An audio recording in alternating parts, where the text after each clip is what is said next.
a little longer than expected, but it's April Fool's Day. It's the 1st of April. It's a good time to be had by all. Um, I hope everybody's okay.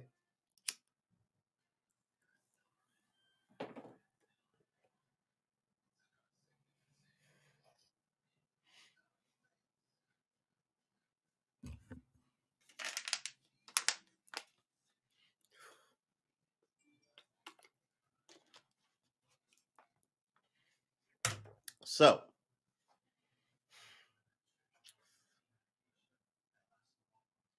there's a couple of things we can talk about if you want to talk about them.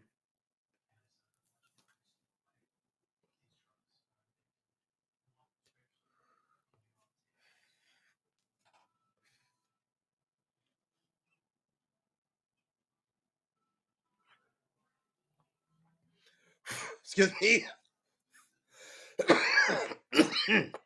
Excuse me. All right, so there's a couple of things.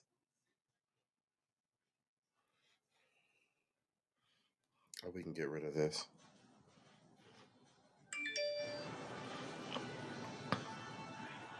We can get rid of this.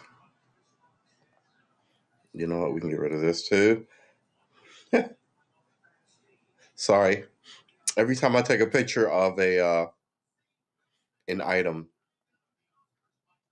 we can get rid of that too. The piece of fucking ginormous. No, we won't get rid of it. All right.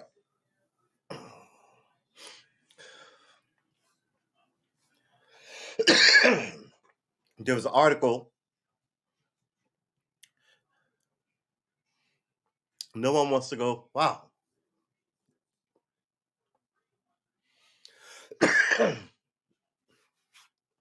Had a sketchy throat all day.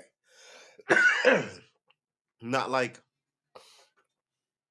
there's something in my throat. um, and that's it. Nothing else.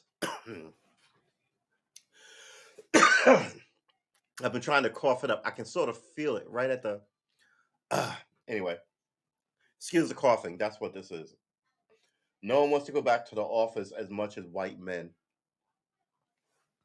I was thinking about that, and I was like, this makes sense, right? Where's your kingdom as a white guy? I'm just, it's likely your work environment, right? Your lady runs the house, kids are screaming. You're the boss or a supervisor or a high manager or some other thing like this. Those guys want to go back. I get it. Let's hold on to it. We might actually dig that up. And here's what I thought was good.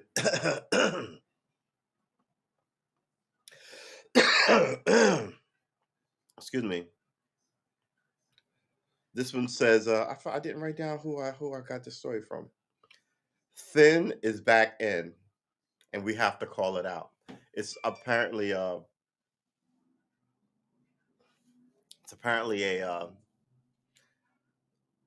celebrity talking about what is her name? We can look it up.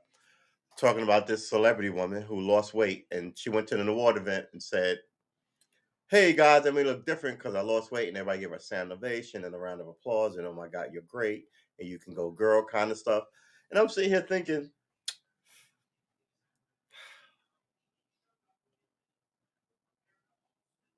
if you big her up for losing the weight, and then you applaud just as vigorously for the person who put on weight, gained weight, right? What is your standard? Maybe you don't have any standards, so you're agreeing and applauding everything. Thin has always been in. When did Thin go out? Excuse me. Whew, I don't know. This may be our shorter pod. We once streamed for I want to say 11 minutes. I may do 10 and just excuse me. Do some maybe I think I might need to eat a piece of bread, like just bread out the box, and then you eat that and that catches whatever is bothering my throat and it goes away. while. But yeah, Hollywood says thin is in. Here's another thing. Hollywood has never stopped hiring thin people, even as and does not hire heavy people, even as it's playing this game of you're fantastic no matter what you look like.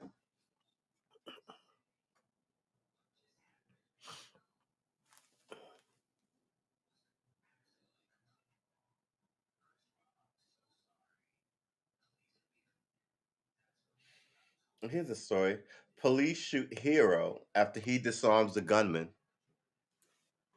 Police shoot hero after he disarms gunman is mistaken for suspects, the lawyer says, right? So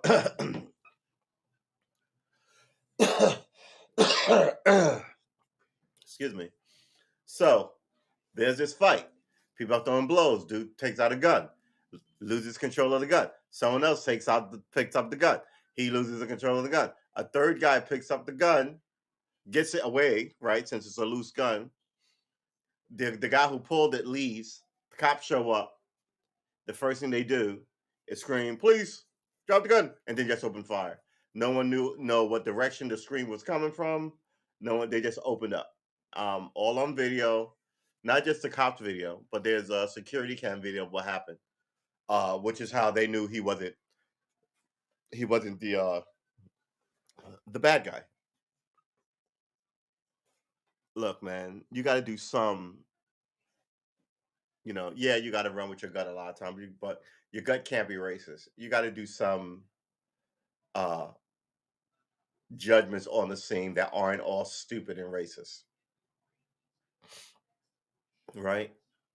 They just opened up on this guy.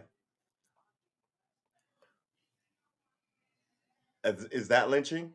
Is that denying him his civil rights? That bad police work? Is that frowned upon in any way?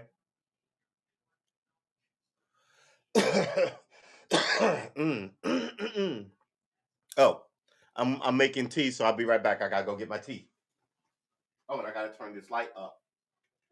Turn that up and go get my tea.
This one's trash.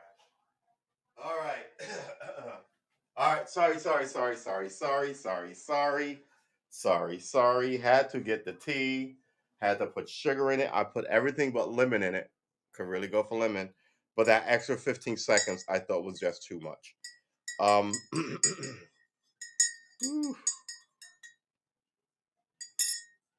good stuff. All right. We're going to put this over here.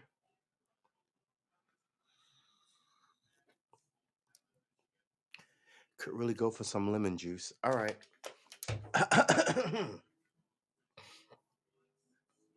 Could really actually go for whole lemon. Remember the days my grandmother would make tea? She would cut a lemon and put it in there. Do you even have any fresh fruit in your house? Uh,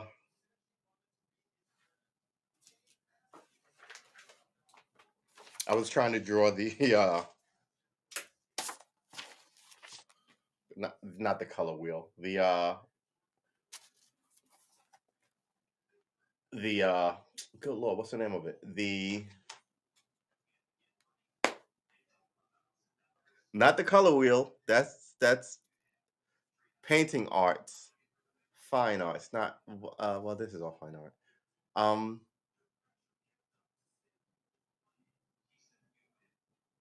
circle of fifths. I was trying to draw the circle of fifths. Oh boy.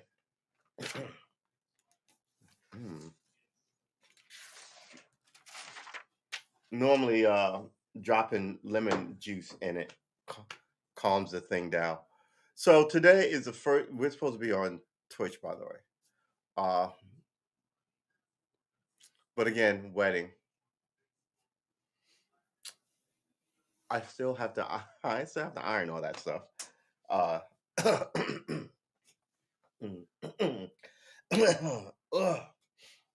so yeah, I don't know. The cops shot the innocent guy. We could read the story, but there's no one in the chat to read the story too. So we're gonna hold off. We're gonna hang out. We want this here just in case. Where's my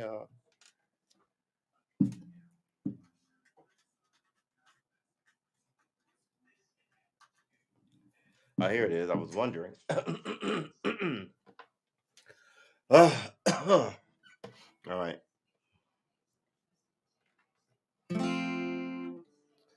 We're just going through some chords so I can remember my fingering while we wait. Oh, that's not good.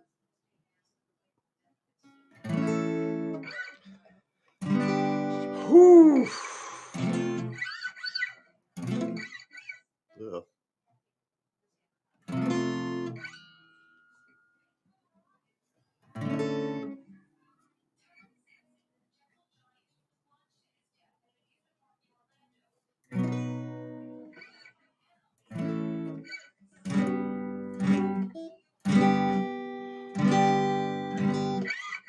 I gotta restring this thing.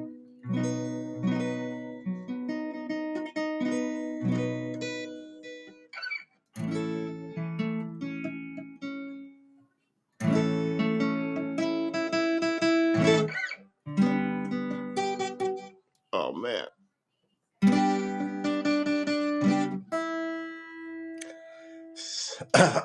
So it was the same one. What do we got?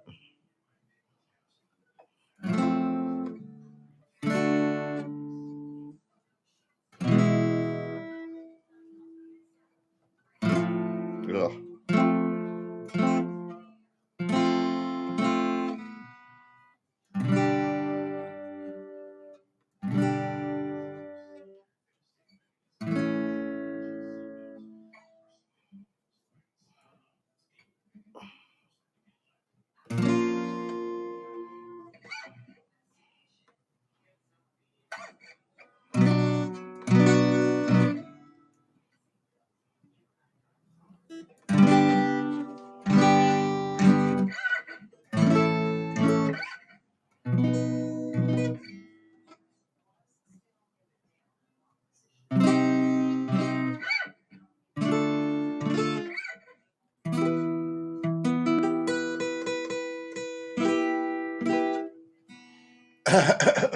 All right.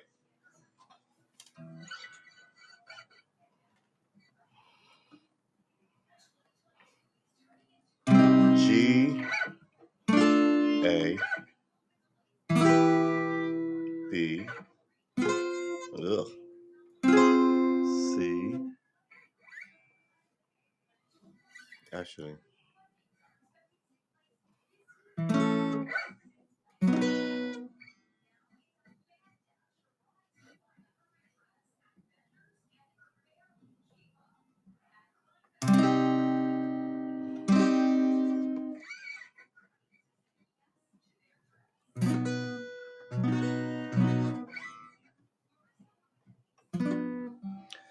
All right. Yeah, these bar chords. My hands are not really very strong still.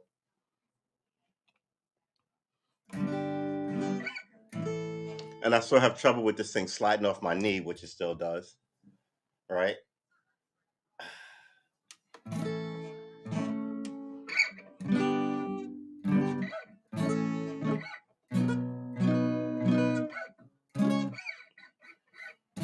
Ugh.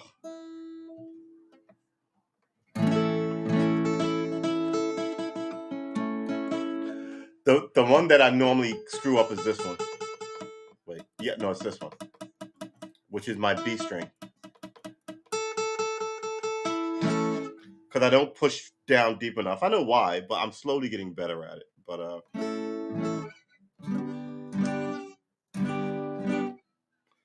accuracy issues, finger pressure issues. I mean,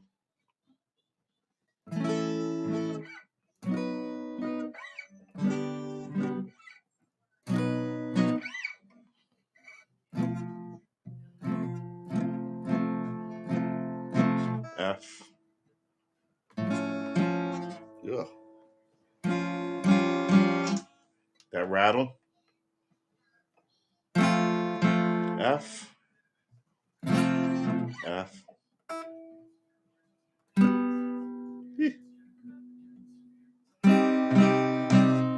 C. C.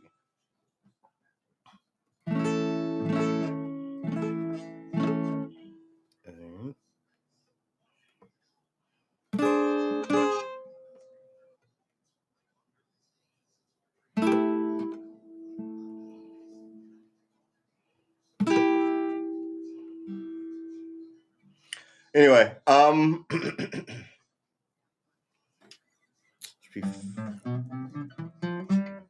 I should be running through my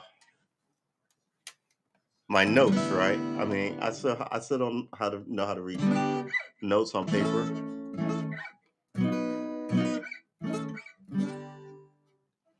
I know this is my G. This is my A. I know the chords, not the chords, the fingering. And I know this is my 1, 2, 3, 4. This is my 5.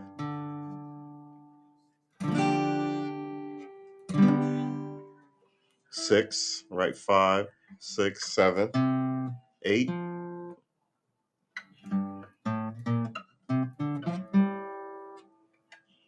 Yeah, 8, which is C again. 8, D, E, F, G, A, B, C. But don't ask me to spit it out really quickly. Like if I went, what note is this? And I just grab that right there. I would have to then go, all right, that's my 10th fret. This is my G, 10 on G, and then I have to do some math. I have to go, all right, what is my closest marker? My closest marker is this G, and it's 3 up. So it would be G, it would be an A. Here's another A. Another A. Another A. Another A. Another A. Ugh, that's not an A. No, I'm sorry. Anyway, yeah.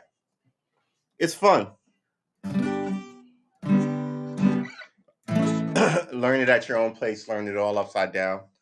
I actually learned a song, but I'm not going to play it for you because it's just horrible. And I can't really play it right, and I can't sing when I play it. And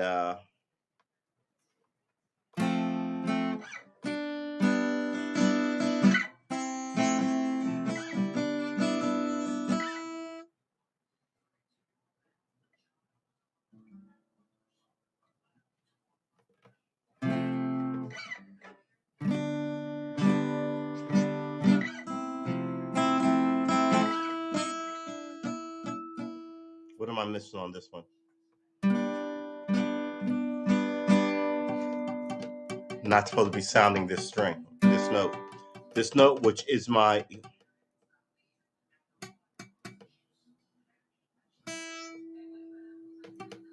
It's my E, but everything else is good.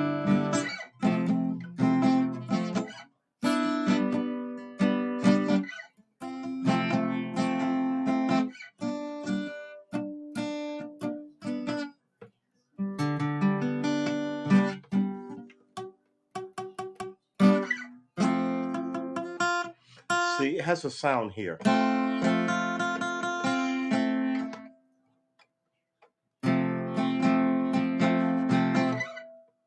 but not here, right?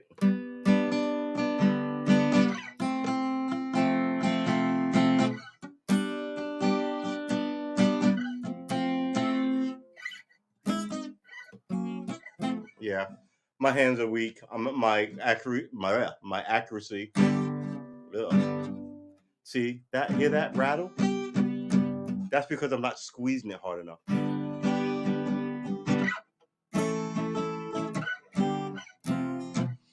And that's the thing. These guys play all the time.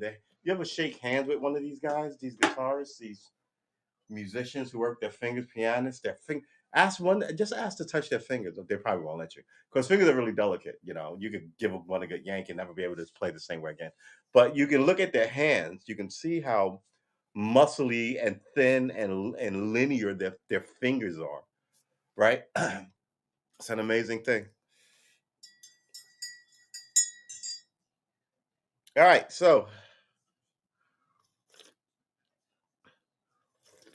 mm, so it looks like we may we may wrap the show because we don't have a lot going on and no one's in the chat.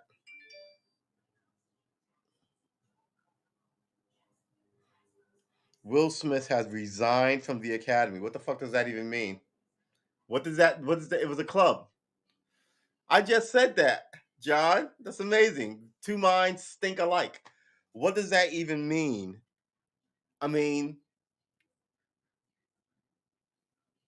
you know what I mean? What does that even mean?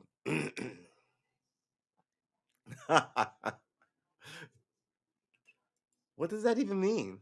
What does resigning from the Academy do? They don't pay you anyway.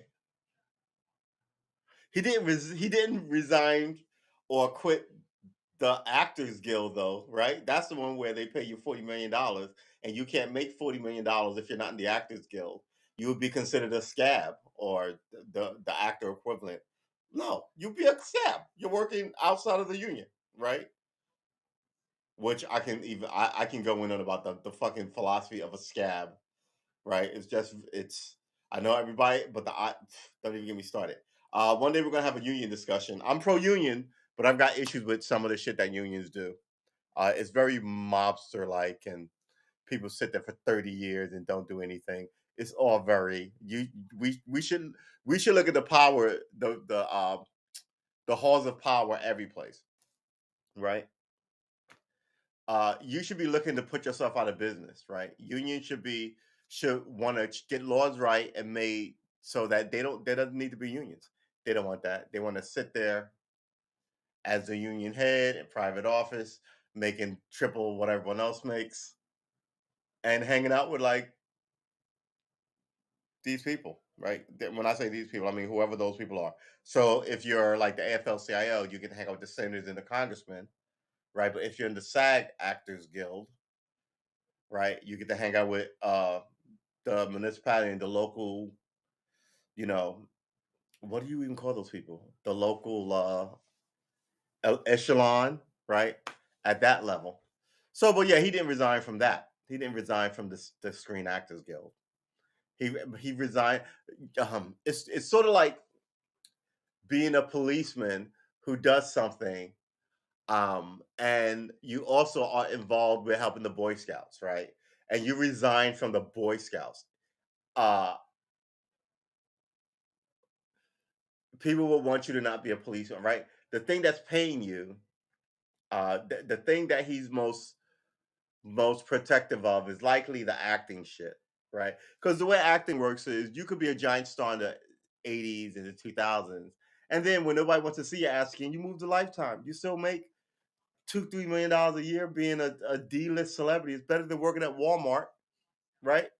You still get to work. A lot of people don't get to work after their run. Look at all these child stars. So to fuck that up is what you essentially did, right? Will Smith could have been James Earl Jones in 30 years, full of gray hair, doing voiceover work, just like wow, he started as a rapper, full of right. His shit is, and America loves to once you know what America is. I saw this thing where like all the piranhas are swimming around, and one piranha had something go wrong with it, and all the other piranhas turned on it and devoured it. Right? It's also like that scene in Galaxy Quest where one of the weird aliens who's cute, one of them gets sick, and they're all like, "Grr." It's like once Americans smell blood in the water, it's a wrap. Look what happened to those guys who were like, yeah, I would like to apologize to that girl in high school who I call fat. People were like, oh, you fat shaming piece of shit. You're like, I should have said anything. Right? It gets to be that. So you can't even apologize. Um, and I still maintain if you see Will Smith, my sister, if you see Will Smith, I can't mess with it right now. If you see Will Smith in the next couple of days on talking to Oprah or Gayle King on 60 Minutes with an hour interview or um, um, 60 Minutes with an hour interview or uh, or on 2020 on ABC or Dateline on NBC, right? You see, it's all of those. That's damage control mode. And his people were telling him you should leave, and he was like, no, right? And this is what happens, right? In the beginning, it's I'll do whatever you say, help me get to be rich and famous. And then after you're rich and famous, you've been there a while, and people go, maybe you should do X. Then you all of a sudden, like you're no longer the tables turn. Um, I don't even know what to tell you. I don't even know what to tell you. So let's read it. Let's see what resigning from the academy does to you, other than just resigns you from the academy. It's like when Marlon Brando sent the Indian lady up there to deny it, like to say he wasn't going to take the Oscar. I was always like, you could have told them motherfuckers that like 2 weeks ago before this award show, right? Versus a grandstanding. This is essentially that moment with violence, right? And I was like, okay, what if he doesn't accept the Oscar? What happens? Does shit grind to a halt? You know what I mean? Um, was he on the board of directors? I don't know. I don't think Will Smith has ever directed anything. I don't even think he produces shit, right? He's an actor, right? It's star power kind of thing. Um, and once you've made like a movie or two, you're always, I mean, you're in the Actors Guild screen that, right? So you can always show, I mean, because seriously, when's the last time anybody saw anything Jada Pinkett was in where they were like, starring Jada Pinkett, right? It had to be the 80s. And none of those movies did well. So now she was in The Matrix as a side character, right? She was in this. Um, what was the other thing she was in? She was in not Catwoman. I can't even tell what she was in, right? So, but she still gets to show up at the Oscars, right? Sit in the front row, not because of her acting career or her. I was going to call it in demandness. Her star power, right? Her illumination.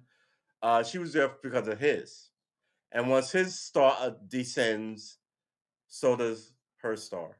And the only reason her show was popular because she was first they were like, "Oh, podcast," and then it was bullshit and nonsense and interviews with her girlfriends, and no one cared. And then she had to get all risque and all up in.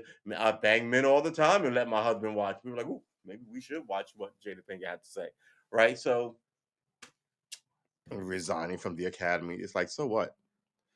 Uh, let's see what that even means. Heartbroken, Will Smith resigned from the academy ahead of decision.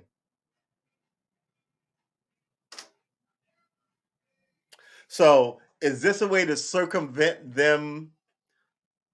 I guess not, right? They can't go, we're throwing you out if you're not part of their situation. But they can go, well, he left and he won't be allowed back in the academy if he ever returns, right?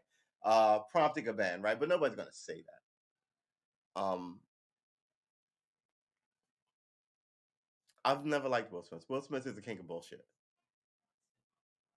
Right. But what's going to happen is, and look at all these people. I tell you, blood in the water. Will Smith's Oscar speech seemed like that of a cult leader. Said, Oh my God. So this is like, you know what? Everybody's ridiculous. His name is Willard Carroll Smith the second. Oh, okay. Well, I don't know why I thought it was William, but Willard is good too. Big Willard style. Oh, is that what it is? He won't be able to vote for yeah, all right. His daughter had a middling bullshit singing career, right? The son had a sort of odd flash of a moment rap career, right? They're all trying to keep it like the Kardashians, but what makes the Kardashians different is men stare at women and other women want to dress like those women, right? So they're running that game. Their game isn't long, so right before you get sick of them, they marry somebody and have a bunch of babies. There's a system to their grind. Then they hop from guy to guy, notable to notable to notable to notable, keeping themselves afloat. They're vampires essentially. Um, he said, figuratively speaking, they're vampires. They exist off of other people's energy and then can transfer that to a lot of money. Where am I looking for? I'm looking for the news. Will Smith resigns from Academy over Chris Rock Oscar slap. All right. Maybe they will tell us what that means. Not Deadline, not Yahoo, People Not People. Washington Post. Well, am I even going to be able to read that? CNN. What is? Yeah, okay. CNN has an IQ of like. All right. So let's see. Wait, when is this? Thursday, March 31st. This was yesterday. This was a few seconds ago. So maybe they will let us know. Will Smith has resigned from the Academy of Motion Picture Arts and Sciences days after he smacked comedian Chris Rock at the Oscars, several outlets reported Friday. Smith has previously apologized to the Academy and to Rock moments after he slapped Rock on Monday. Minutes after he slapped Rock on Sunday night, Smith won the Academy Award for Best Actor for his role in King Richard. Right? So, I don't even know, man. The whole thing is just ridiculous. A movie I haven't seen. Not that doesn't make it notable or not. Mike's Mike Salia and Sarah Witten. In a statement Friday, Smith said he would accept any further consequences the board deemed appropriate. So if they bond him, he's not going to fight it. Well, and why would you? Right? You don't want to be in a room where people don't want you. And mind you, the other celebrities are throwing stones at him. Right? This is his peer group. So how many parties is he going to be going to? Right? It's that kind of thing. Give people a chance to miss you. But now the people in the room, some of the squishiest people in the world are like the last thing they a lot of those people in that room likely had a bully, right? They're not feeling Will Smith. They'd happily vote him out, never work with him again, whatever, right? So what is his second career? His second career is his actual first career, music. People still fuck with his music. You heard some of the responses from the black community. He could slide back into rap music tomorrow. People are ridiculous. Will Smith have resigned from the Academy of Motion Picture Arts and Sciences days after he smacked comedian Chris Rock. We should put this up, right?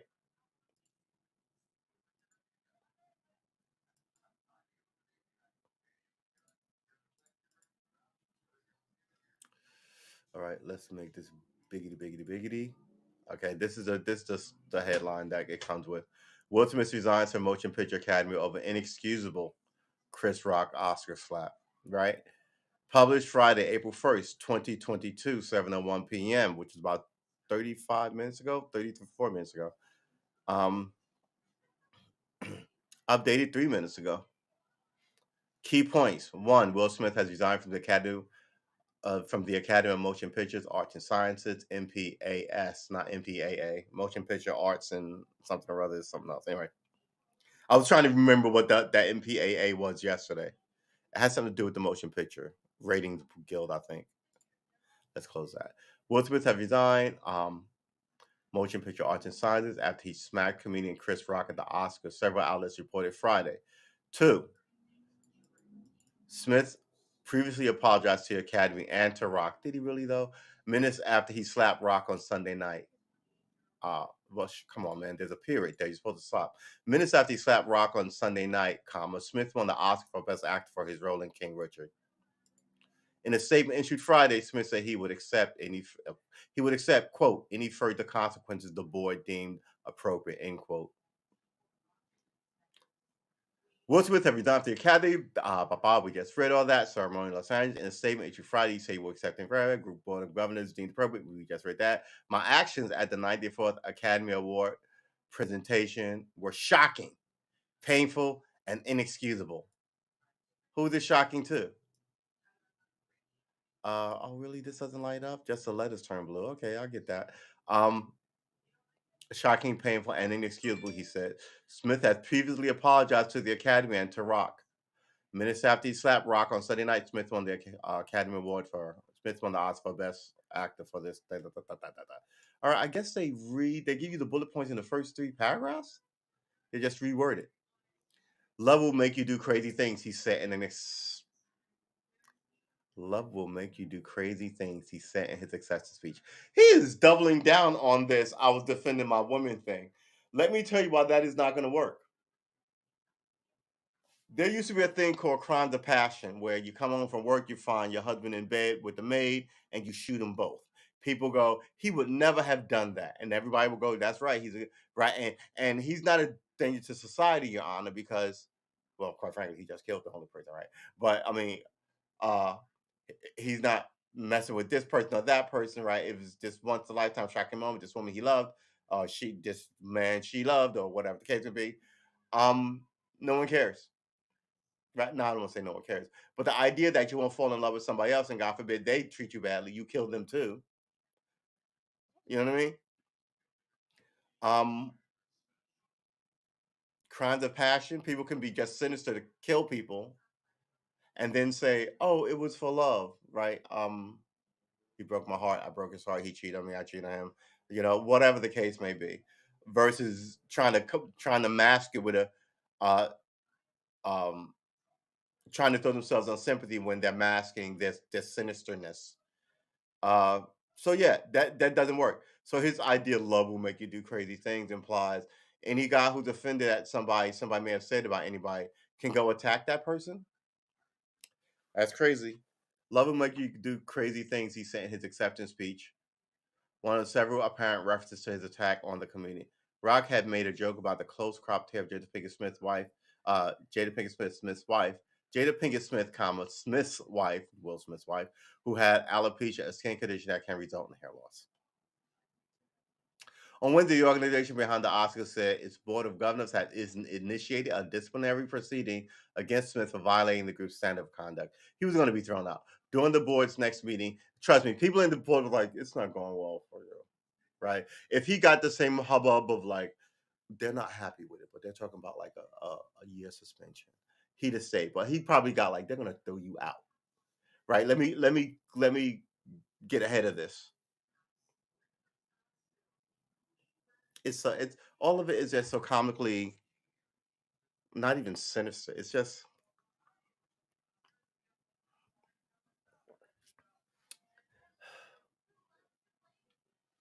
it's easy to parse. On Wednesday, the organization behind it said the Board of Governors, Smith violated the group's standard of conduct during the board's next meeting, April 18th. April 18th, this was an immediate thing all around the world. Why are you waiting 2.5 weeks? It doesn't make any sense. It said it would decide what action it will take, if any, including suspension or expulsion. With Smith's preemptively leaving the organization, it is unclear what the Academy will do next. The Los Angeles Police Department was ready to arrest Smith at the award ceremony. Look, if the Academy said, we want him arrested, what up, man? Good to see you, Brian. If the Academy said we want him arrested, he'd have been arrested. Right? I hate to say it, but cops are robots that way. I'm not trying to blow my pension by not arresting you. Right? And everybody saw it. It's not like I got no complainant, right? You can, and this is the average cop on the beat can do this, right? It doesn't have to be the DA. You can go, who's a complainant? The city of New York is a complainant. The state of California is a complainant. The city of Los Angeles is a complainant against Will Smith for assault. There's a lot of bullshit going on. No, no, no, no, no, no, no. Not anyone. You have to be one of the agreed parties. Someone in the chat, Brian in the chat asked, can anyone file charges on that incident? And it has to be one of the agreed parties, right? So the academy who was hosting the event can file charges about it. It was also a SAG actor event. They can file charges. Chris Rock obviously got hit, can file charges. But if you were in the room and you were even a movie star and you were like 5 rows behind Jada Pinkett Smith and you went and it went and you went, oh my God, I'm shocked by it and fainted, right? You couldn't do shit about that because you see hard shit all the time.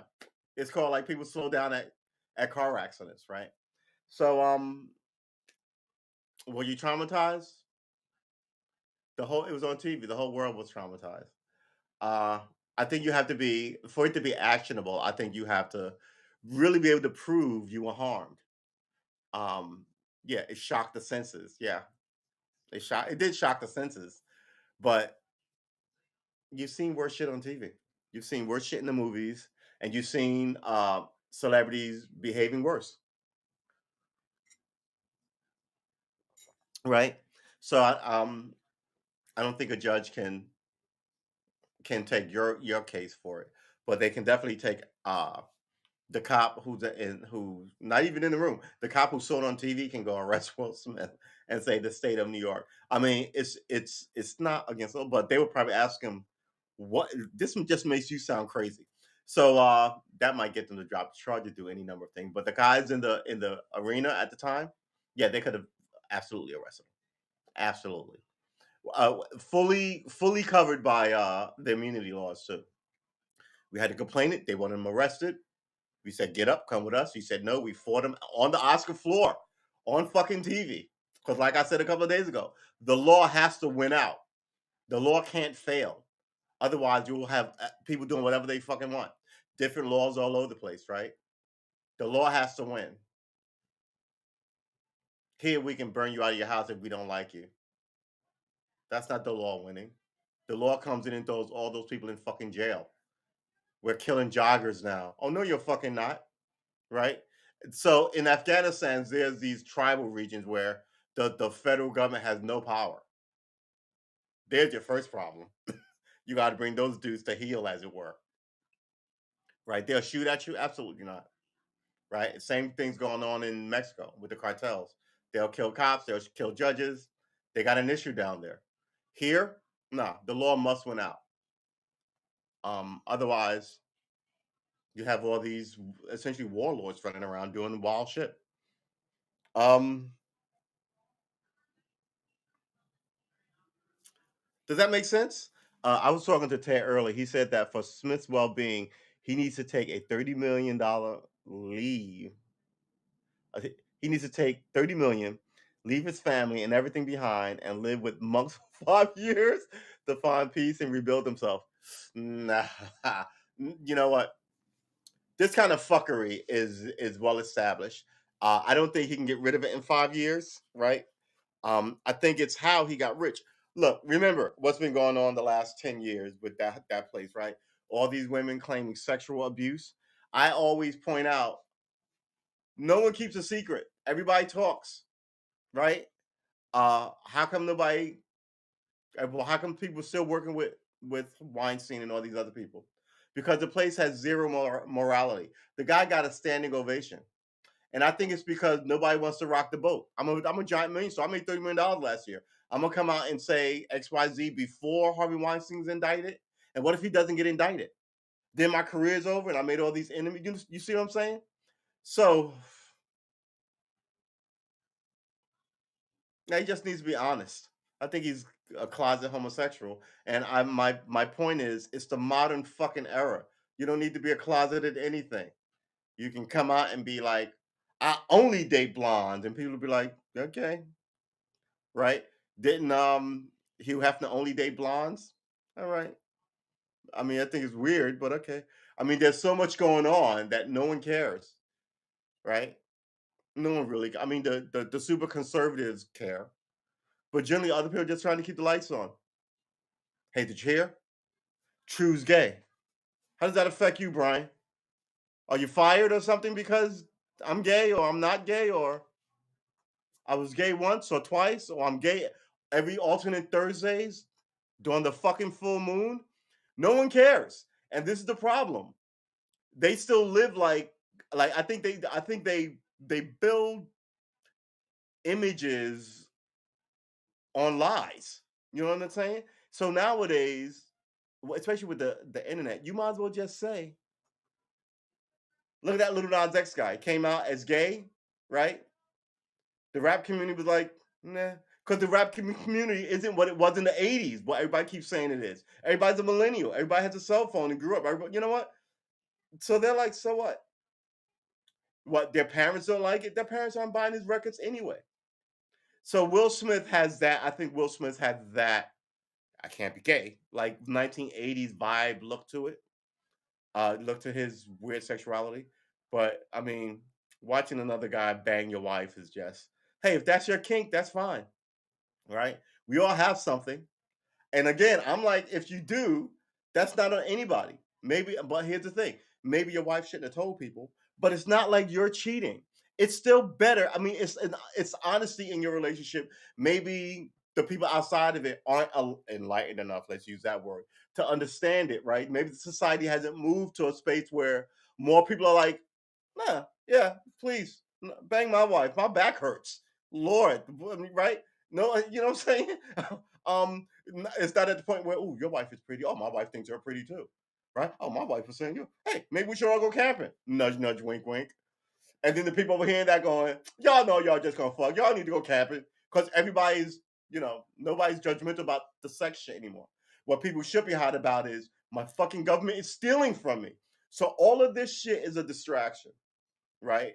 Cowardice is cowardice. If it's 2010, for God's sakes, and you're still being in the closet about shit. But again, he's worth a lot of money, so the image that he cultivated, and he's always talking about, I'm trying to be my best person. Who talks like that in the real world? No one talks like that. No one talks like that. That dude is definitely weird some way. He can flip a coin. He can flip a coin and be bisexual. Still, no one will care. Exactly, Brian. Exactly. People do that. People in public freaking. Yeah, exactly. And here's the thing: you're supposed to be decent in public. And you know what I'm saying? What got Weinstein in trouble, he was a freak in the office, right? It got what's his name at NBC, not Brian, Matt Lauer at NBC got him in trouble. Charlie Rose at CBS and PBS got him fired. You know what? But who's the Republican strategist for Trump? Meanwhile, they were saying his wife, he has men bang his wife. They do S&M parties, and I was like,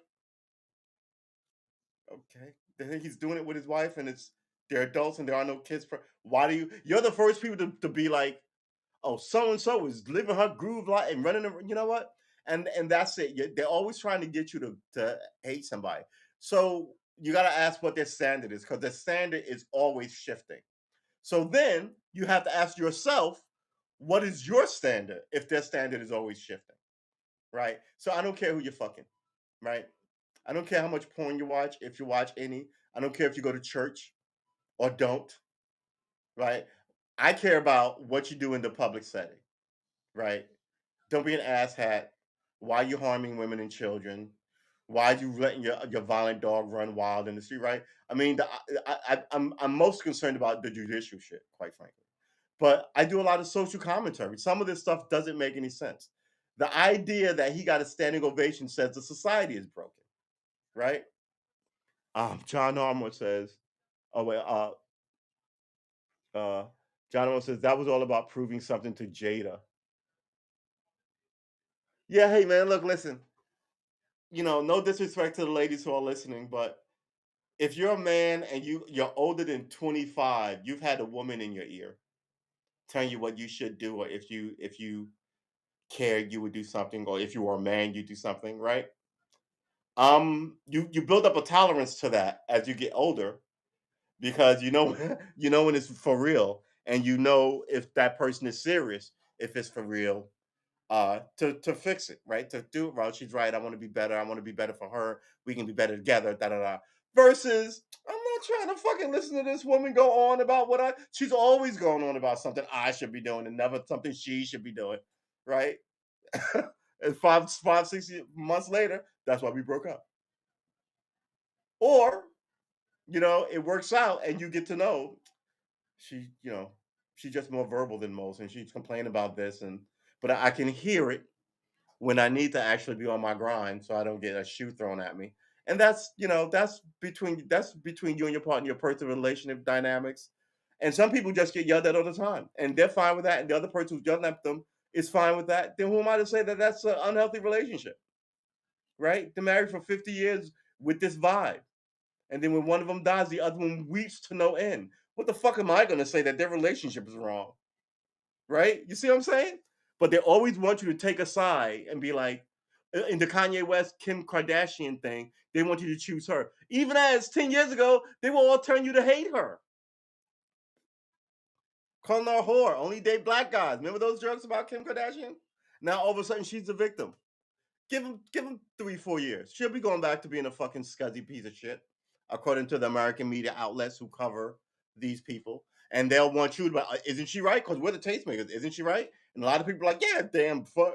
Right? But if she becomes a lawyer like she claims to be, then they'll put her in rarefied air until she falls, and then be like, she was always been that Kim Kardashian. Remember that Kim Kardashian with the front thing? That's always, they play both sides, all while never talking about themselves and their cohorts right in bed, with the to get the anchor job. They're banging the executives and all this stuff. Me Too didn't do any. The thing about Me Too is, it covered all these women who are out of the business, and almost none of the women who are in the business said shit. Almost none of them. So I'll let you guys ponder that. Let's read the chat. It's all about proving something to Jada. Yeah, yeah, and that slap even looked dramatic. It was like, it was like, it did the still of it, and the still is like, dude, who slaps some? I don't know, man. The whole thing seems a little bit theatrical, but I think it seemed theatrical because he's theatrical, right? And which tells you that whole thing wasn't really serious. Clinton Monica was his type till Epstein. Uh, we don't even know the tip of the Epstein iceberg when it comes to rich and famous, Brian. That's true. Jada was all about that thug life. She was madly in love with Tupac. Here's the thing about that. I mean, I don't know about that, and neither do you. We don't hang out with him. But Tupac was a giant star, and she was a middling celebrity. So connecting to Tupac, like they were trying to collect back then. They were trying. A lot of women were celebrity women as well. Were trying to collect to these rappers: Jay Z, Biggie, not Biggie, Jay Z, Tupac, right? Who was moving into music and shit. Um, yeah, there was a ton of them. They connected, uh, tried to connect themselves to Mike Tyson, who's a little too wild. He get married once, right? Um, so there's all that energy. I mean, it isn't as honest. It's people set people up. Didn't Michael Jackson get married, for God's sakes? So yeah, Willow Smith's daughter wrote a letter to Tupac asking him to come back so mommy can be happy again. That's just stuff. I like the movie Will Smith made with his son. Yeah, he's got a great song about that. Just the two of us. That song is good too. Look, don't get it wrong. He's a good rapper, but we're not talking about his art content. I mean, because I like the Fresh Prince of Bel Air. I watched it all back in the day, right? And I like some of his rap music. Even as when he came out, he didn't curse and the zany kind of thing. And I was like, oh, okay, I can get behind this. It's right. But and then they hated on him because he didn't curse. He was too clean cut at the 86 Grammys or some shit. And I was like, this is just more jealousy, right? But there's a lot of shit that goes down in the rap community. Then it leaks out that this rapper is secretly gay, and that because it's a stigma in the rap game. Uh, Now I don't, like I just said, not, but there's gangster thug rap, which I think everybody thinks all rap is. Uh, and then there's the original rap, which is just one rap, which is which was homophobic and sexist. Now that's not that so much anymore.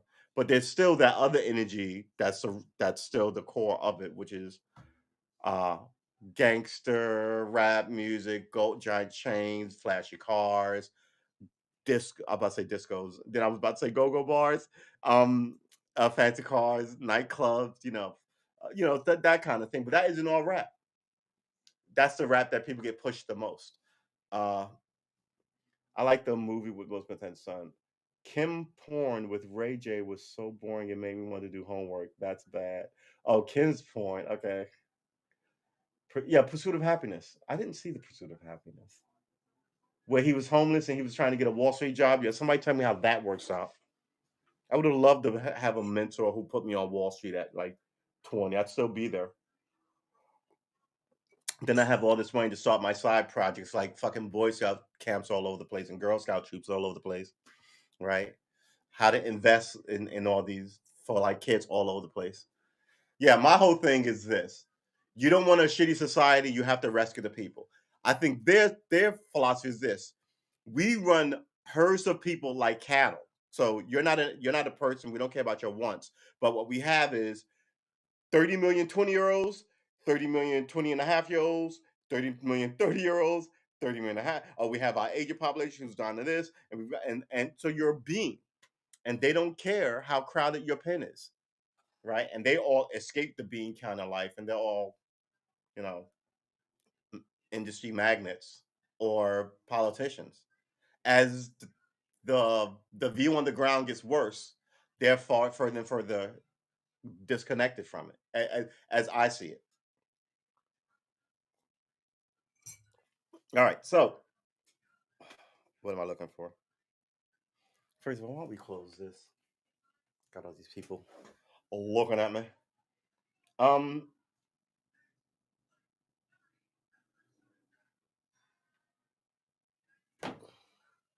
okay, that's 17. We were a little late. Um, so we can read. Well, I don't want to read that thing. That's depressing. normally,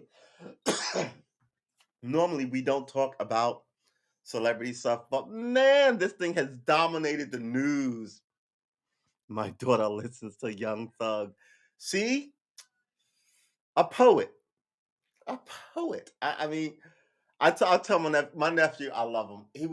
We were driving yesterday, and he says he doesn't listen to the radio, so he's listening to this guy. I don't even know who it was, and the rappers are mumbly like right, fine, but it's all guns this and shoot you that and run the streets and blow your wig back and I was just kind of like, come on, man, something else, right? And then he puts on something else, and it's a different guy mumbling to a different beat saying the same shit, and I was just kind of like, I hate to. And then he finally changed it. He was like, "This is what you like." Oh. And at that moment, I had my really first kind of old man moment about squawking about the music. But I have to tell you, I listen to lyrics like pop songs, rap songs. I hate songs where I don't know what you're saying. So I don't listen to songs in a foreign language, and I don't listen to reggae songs. I like a reggae beat, but I don't know what they're talking about. Can't fuck with it. I like South African, not West African rather, rhythms, right? Like Blacksmith, Mambusa, right? That kind of, but I don't know what they're saying, so you can't listen to the songs, you can't follow along. I can't fuck with it. Listen to 42 and 2 by Tool. 42 and 2 by Tool. First of all, how old is this album that you're telling me? And I like to listen to current shit, right? So I like pop music because it keeps someone new coming in, and it's like watching only movies from the 80s. No one would do that. But I was talking to my buddy Smooth Panic. But people stopped listening to music. He was saying how we were talking about people that we both know who sort of stopped, their music taste stopped evolving. Uh Yeah, but I mean, yeah, I think my music taste with rap music has stopped because it's just ass. Um, but I like all the other stuff. Okay, let's check the chat. My daughter listens to Young Thug. The memes are killing me. I'm still growing. Smith. Yeah. Yeah, I like Rappers Delight, but that's not real rap. It is old. That was the original rap. That song is 30 years old. Saying I like Rappers Delight is like saying I like Frankie Lyman and the Teenagers, right? It was a million years ago. It was Tears on My Pillow, right? Um, it's different now, and that genre of music, which essentially led to R&B, is different now. Yeah, Rappers Delight was like 1978, 1980. Listen to 42 and 2 by 2, 46 and 2 by 2. Wait, which one do you want me to listen to? 46 and 2 is 48, right? The lyrics of that song will blow you out. So wait, so the lyrics of the songs are 46 and 2 by Tool, not 42 and 2. All right. 42 and 2 sounds like a better title though for some reason. 46 and 2 by Tool. It's called 46 and 2 by Tool. Right. Okay. I'll look it up. We don't list the music on stream, but we definitely will. I was actually running through my bar chords. So here's my how my if you guys are curious, here's how my guitar ring is coming along. One, well, thank you. I appreciate you asking. Two, I'm shoving all this stuff in my head, which I'm getting, right? Uh sus chords and augmented fourths and all this good shit. Um uh, uh three types of minor chords that everybody writes songs with, right? Uh, memorize all the scales on the major chords and then memorize all the major chords most. What is that? Seven, and then that's a bunch of fucking chords that nobody's gonna remember. But I can get running with like four chords. Uh, yeah, four chords: C chord, B flat, A minor, on the yeah. Anyway, so sucking up all this. It's super really interesting, super duper real. I think it's super duper really interesting because I'm interested in it and I'm learning myself. I'm learning myself. I'm learning it on my own. So I only kind of read and obsess about, and I can fucking go down a well on the topic. Obsess about things that I like versus if I was taking somebody's class, they'd go, okay, we're gonna do this now, and I'd be like, oh, I hate this, and then I would slowly lose interest in it. And God forbid, like let's say lesson four, five, six, seven, and eight are boring, but nine gets lit, and nine to like chapter 30, like lesson nine to lesson 30 is all mwah, you've already lost me. Um, already lost me. So I was thinking I've got all this stuff in my head. I'm learning how to like do all this stuff. But the problem here is my fingers. My fingers are what is it? The spirit is willing, but the flesh is weak. Yeah. Uh, but that's all right. Pull it up on YouTube. We can't play YouTube, right? Because we're streaming to YouTube, and then YouTube will give us a strike. But we will hopefully Sunday be streaming to Twitch, and I think we're gonna divide the streams. But we're coming up on a year, and I may let this stream be my music stream. But come June 15th, wait, come June 12th, written right there in the corner, 2021. Come June 12th, 2022. And by the way, I almost filled this book. Here's my I told you this story, right? Pedals. So I have a pedal board because I stumbled across the information that Amazon had all these pedals. Pedals are like 150, 200, 300, some are 500, $5,000, right? Had these pedals for like 30 bucks. And I was like, get the fuck. So I looked at all these reviews, and the guys were like, man, I wouldn't use them. And other guys were like, man, if I was practicing in brand, I wish they had these when I started. And I was like, I can't go wrong. So I got all these pedals. I think I told you this. All these guitar pedals. Uh, one, two, three, four, five, and a tuner. So I've got six guitar pedals and a tuner. I'm getting two more, and that's gonna be all I ever need. One a good one, which is gonna be like 140 bucks, and another one that's $30. Uh, I have a whole pedal board set up here for like under with not including the two that I haven't bought yet. but I know I'm gonna buy. This pedal board is worth 369.12. That's 120. That's real. That's 75. That one was 40. And then that was 80. So whatever that number is, not my tuner is good. So I bought a good tuner, a chromatic tuner. Um, so we're not counting that you need a good tuner. But one, two, three, four, five, and I need a reverb. And that, so that's 369.12. I have six pedals here for under like $200. Like all my pedal kit is under $200. It's fucking ridiculous. $200 to make music, to screw around with like delays and fuzziness and trying to play like sound like, because look, your guitar, it sounds nice, don't get me wrong, but then when you play those rock songs that you grew up with, like don't like Guns N' Roses, Welcome to the Jungle, that intro run, you need pedals and stuff like that. And then you're like, oh, I get the pedals kind of, and that just makes it even, it's another layer of interesting nonsense to music as I pick it up late.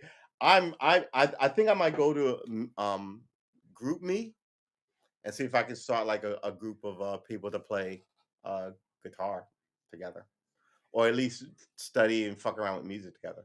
I don't even know how I would do that. Just talk music and no instruments, but just to see what other people know. I feel like it's amazing because I remember as a kid, we took a music class as well as Spanish and all this other corny stuff. And we didn't have any instruments, and the teacher didn't really care. We were in the band room, and everybody was talking, and just annoying. And I wanted to learn; no one else did. I was that kid, and I was just kind of, I guess, we're not learning music. Um, all these years later, it's fun to wander around in this environment that is not my normal artistic environment. My normal environment is drawing shit, right? Uh, this place is full of markers and pens and colored pencils, and but my next thing is building shit. So I have a ton of little wooden dowels and popsicle sticks and chopsticks, and so I think I'm going to try and build something. I don't know what, but I want it to last. So I was thinking maybe a tower of some kind, but not really a tower out of wood. And when I say a tower, I mean maybe it's 11 inches high, right? Just to test my design and mechanical skills, to do something, just to be uh just to be sort of creative. Um, I really do believe that your weekend should be spent doing something, and even if you spent like one whole year of weekend doing something, what would you have by the end of it? I was watching guys build guitars and all this stuff, and I was like, I couldn't do that. And then I watched enough, and I was like, I could do that. I watched people repair guitars. I was like, I couldn't do that. Then I watched enough of those, and I was like, I could probably do that, right? And that's what it is, man. What You have to look at enough stuff that something piques your interest. It can't just be money and women, guys. Seriously, um, it can't just be money and women. It's got to be something else. Oh boy, I gotta. Okay, it's 8 o'clock. We gotta end this. I gotta iron all this stuff for this wedding tomorrow, and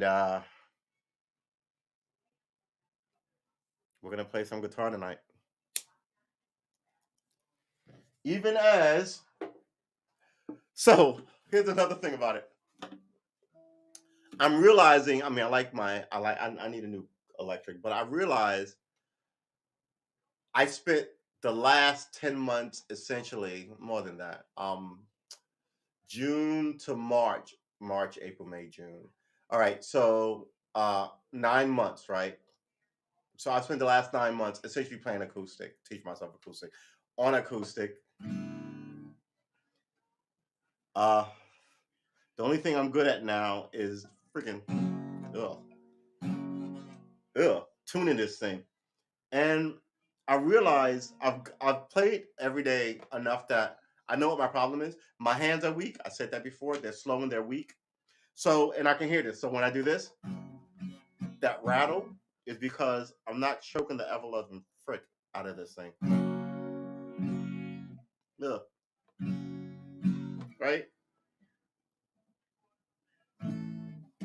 So I'm like, oh, all right. So then you hit it again, so that rattle's not there. That weird rattle.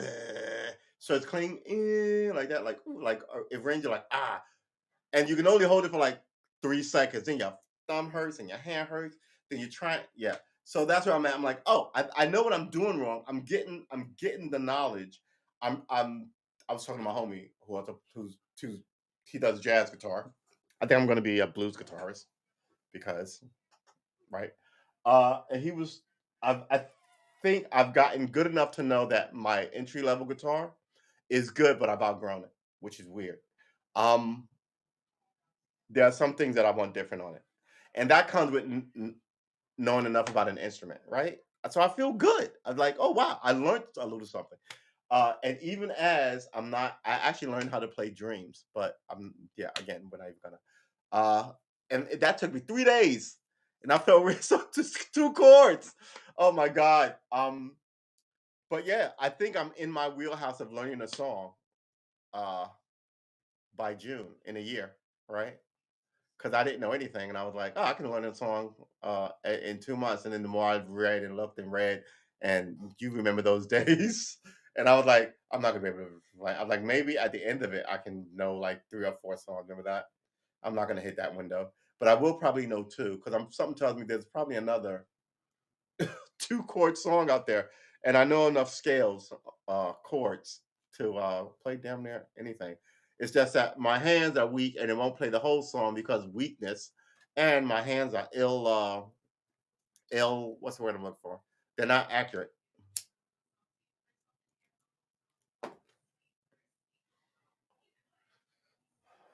So when I start my brotherhood, you're gonna have to take an instrument up. So get used to it, baby. If you want to be down, and like I said, it takes about a year and a half because I did the research. If you're average, if you're extra stupid like me, it might take you 2.5 to 3 years. But if you're committed, it doesn't matter how fucking long it take you. If you're going to be a piano player, a guitar player, or drummer, or whatever the case may be, you're going to be that. And that 2 years will come and then go, right? And you will either have done the shit or have it. And I haven't done the shit long enough, and this time I'm doing it. And it's sort of a gasser. You're gonna spend money, so don't hate on it. Try and get everything half price, dirt cheap, whatever it is. Guitar, the flutes, or whatever the fuck you buy. Motorcycles. Don't pay through the nose for a hobby until you get a good grasp of what it is that you know what you're doing. So there's this guitar I want. It's 18. I'm not. I tell myself I get it for my birthday, which is a year away, because that says 2 years, right? And by then, I mean it's going to be from my mouth to God's ears. Knock on wood. To sign a crow. From your mouth to God's ears, kind of stuff. But the thing is, man, I'm telling you, I'm sort of slightly on a rant here. I just think that the society is bad energy for you, and if you're not careful, you'll end up smacking somebody at the quickie mart, and yeah, they're definitely going to press charges on you because nobody likes your album. And nobody watched your TV show on NBC for 9 years or whatever what the fuck it was. And he had issues with the woman who was cast. He got her fired, right? So Will Smith has a ton of dubious. I'm a dilettante like history. He's got history like Justin Bieber, not Justin Bieber. Justin Timberlake has weird history. When you start looking into it, you're like, yeah, right. So I mean, maybe this is him getting his comeuppance. Maybe it's the cosmos telling him, dude, man, you made $700 million. Go fucking sit down. Fuck these people, right? Be openly gay, sit in Monaco, and get railed by Latin guys or whatever your fucking bend is. Nobody cares. I'm over here trying to keep the fucking lights on. I'm not over here going, I can't go to work today, boss. Will Smith is, you know what I mean?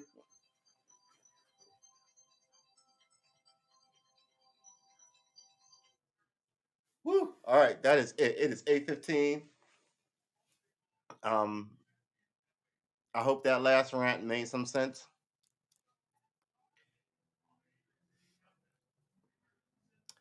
I can hang out a little longer because I still have tea. I have tea and half a joint, and I gotta clean. I gotta. I'm supposed to be doing this 4 days ago. I'm the worst person.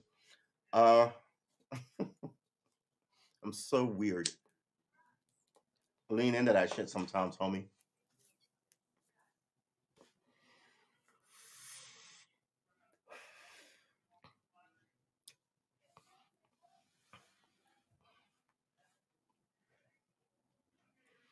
Ghislaine Maxwell denied new trial. Denied new trial. No shit.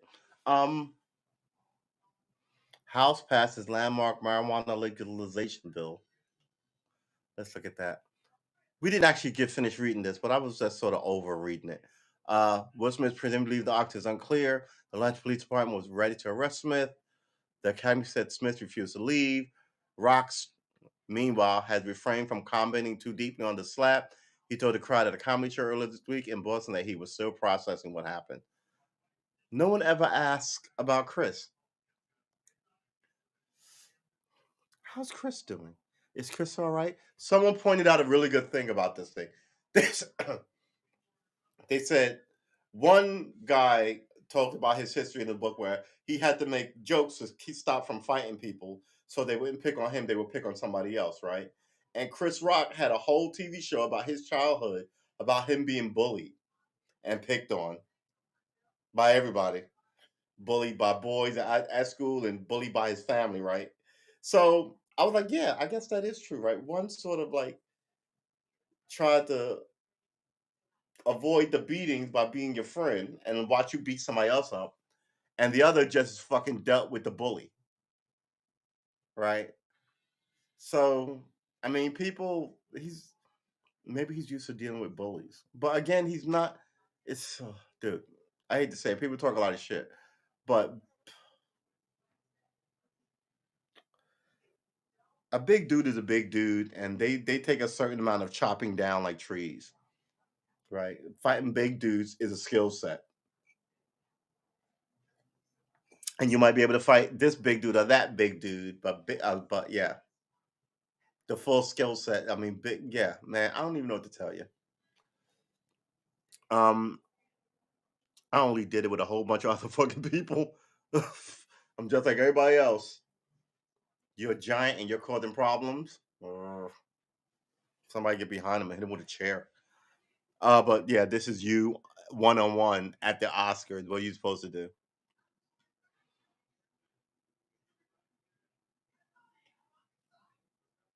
Rock, meanwhile, he was still processing what happened. Smith, who had been one of Hollywood's most bankable stars for decades, had made his name as a star of blockbusters such as Independence Day and the Men in Black franchise.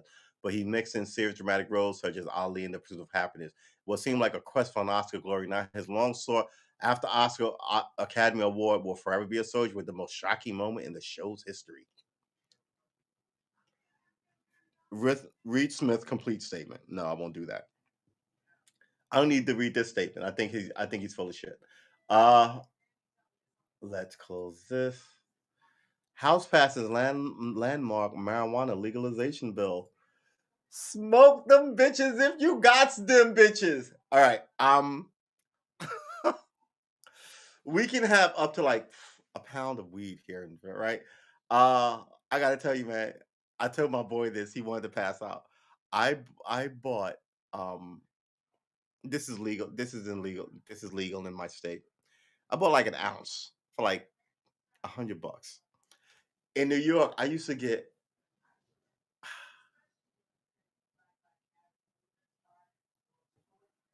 I can't even, man, I can't even tell you.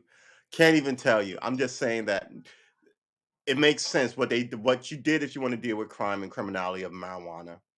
Uh is one, make it legal, right? And then to have the government sanction selling it. So if you could get let's say cocaine. Well, I mean, we're not going to make cocaine legal, but if you could get, I don't know how much cocaine goes for. Let's say this posted note is a bag of cocaine, right? If this bag of cocaine costs you, how much would this bag of cocaine cost you? $50, right? So if this whole bag right here costs you $50, but you could then get like a bag like this, right, for $75. They got no cause to shoot at each other and smuggle it in. It takes all the profit motive out of it, right? So they were doing this with weed, and now people are like, it should be legal. I don't need to see what the problem is. And people are like, yeah, give me a gram for like 80 or whatever the case it is, right? And now you can get like an ounce, and an ounce is how many grams, boys and girls? 12? Ooh. No, hold it. Wait a minute. Wait a minute. Wait a minute. Wait a minute. I just actually looked this up. It's funny because I was also looking up Fahrenheit to Celsius because I watched some stuff on YouTube with a lot of British people and Australian people, and they're like, "Oi, Mike, it's 30 degrees outside." And you're like, "Who got the freaking hooey?" Um, it's a 10. I think it's. We all got smartphones, baby. How many grams in an ounce? I want to say it's 12 or 16. Here's what I found.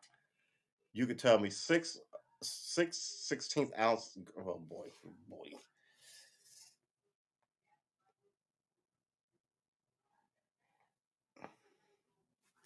How many grams to ounces? 0.035 ounces.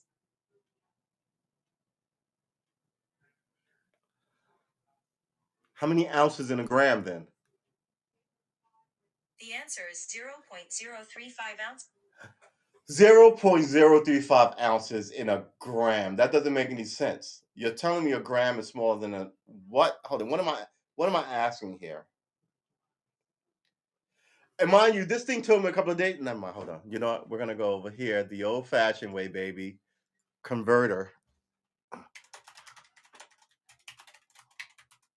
How many grams in an ounce? How many grams in an ounce? Uh, 28 grams is 1 ounce. What did this say? 0.3 ounces or something? It was reversed. Right. So you could get like an ounce or whatever it was. You could get a gram for whatever it was, like 50. Now you can get an ounce for the same thing. What does an ounce of marijuana look like? This is why I love the internet. Because you can go, what is a quad? What is it? And it will give you measurements.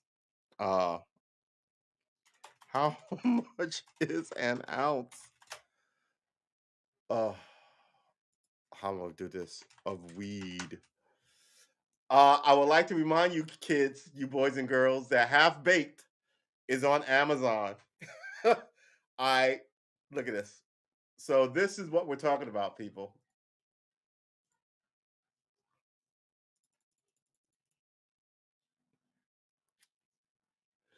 Uh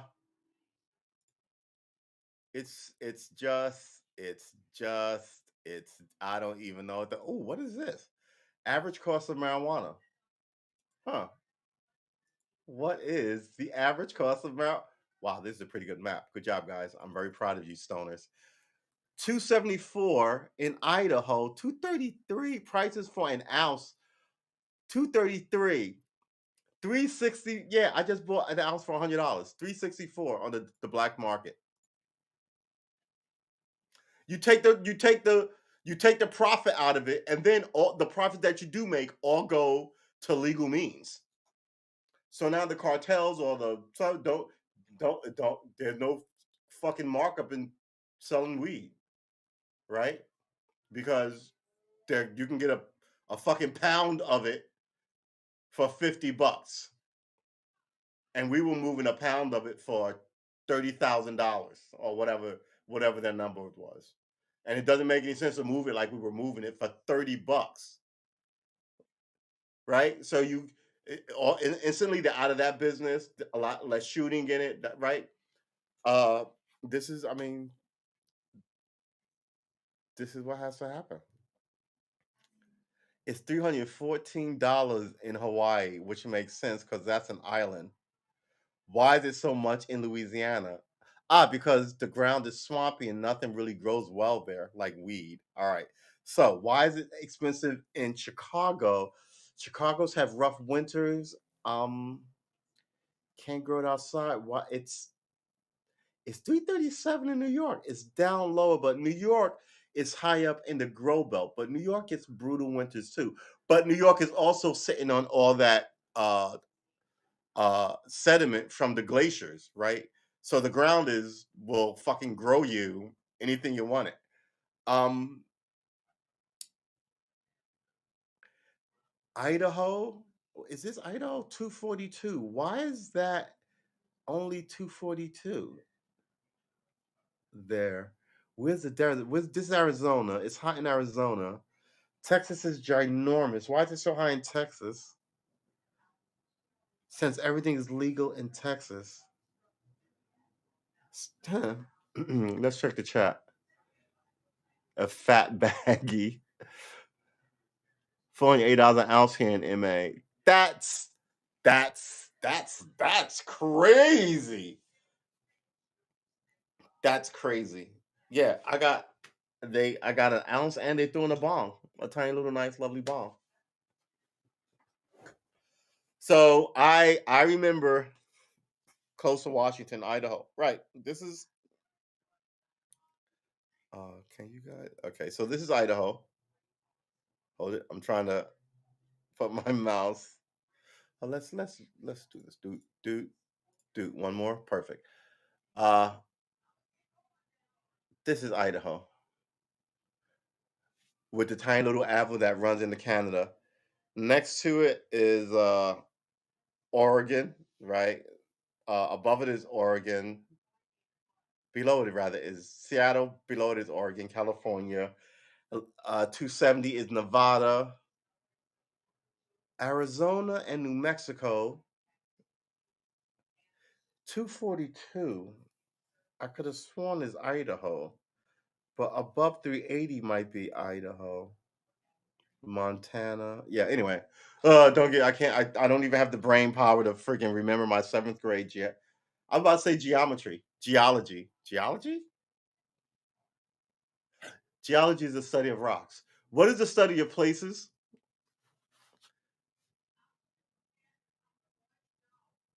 I am losing my mind. Close to Washington State, 233.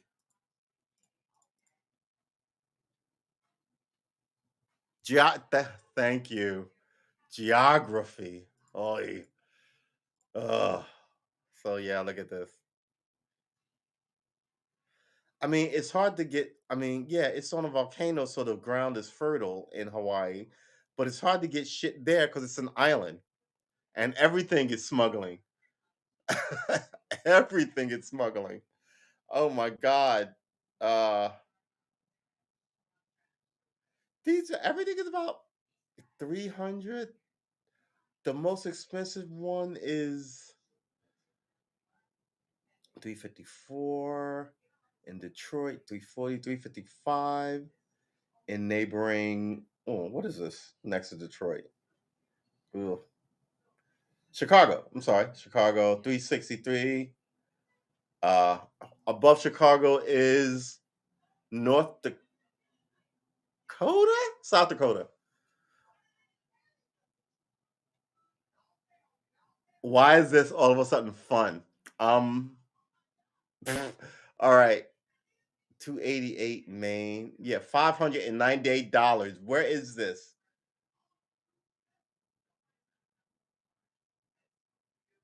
Is that the District of Columbia? That's got to be the district. It's 598. Oh, you know why? It's a federal district. You get caught with an illegal substance, and the thing about New York, New York. The thing about Washington D.C. is they have plainclothes Secret Service driving around. They act like cops, but they charge you with federal crime. So if they stop you and charge you with trespassing, you're in a lot of trouble. Um, they can take like the collar from like the locals. So if the locals were going to charge you with a state thing, they can charge you with a federal thing. So yeah, you take a bigger risk selling weed in Washington D.C. So it makes sense that it will be $598 an ounce. Or you could not. How about that? You could just not and not fucking go to jail for 1,000 years in Washington D.C. I mean, Jesus Christmas, people. Some people don't make any sense. All right. How many grams in an ounce of weed?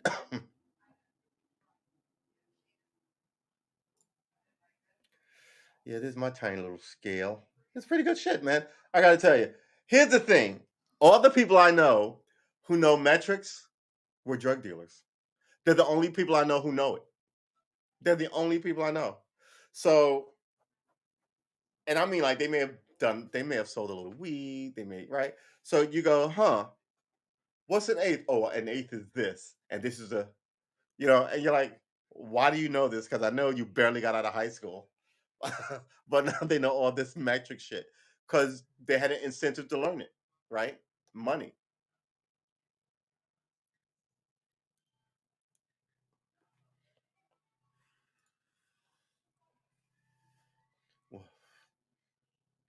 So yeah, so look at these joints, man. Um, the kids call these pre rolls. A fourth of a gram? Yeah. Yeah. I just find it amazing how society shifts. And I've said it before. I was like, I think they did it this way because they got no answers. So now, oh yeah, you know what? Weed's legal, everybody. Yay! Right after all this war and all this marching, all of a sudden, give them another distraction. And then they also are making gambling legal every place. That's coming. That's the next big thing, moving everywhere.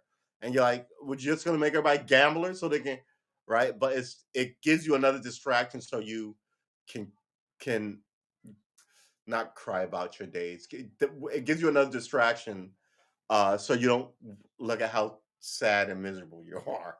Um, and watch. Give it 15, 20 years. If it just keeps, not even 15, 20 years, if it just keeps getting bad like this, they will legalize prostitution. Sex is already everywhere anyway, right? They got no answers. So now they're just kind of going to keep them from having to put the military on the street. They're giving you distractions, but you're paying for these distractions. It's the American way.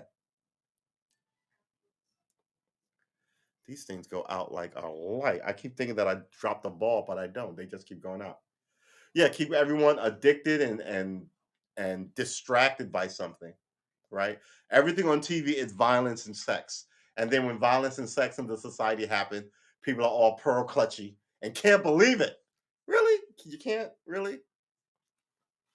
I like I said on this pod, I like all my violence to be science fictiony. So superhero movies and sci-fi movies with laser guns and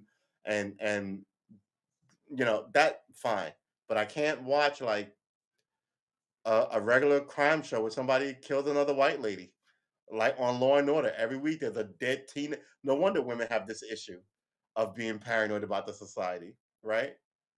Every gone girl, now your wife is missing. Who do you suspect? The guy in the house. The killer is literally in the house. Why would you not? Why would you not be paranoid all the time? So yeah, it's just kind of like there's got to be something else going on with the society. Um, it's like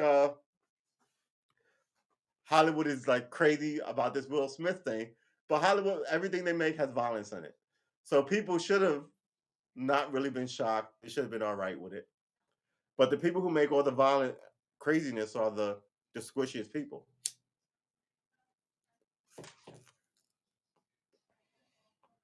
right?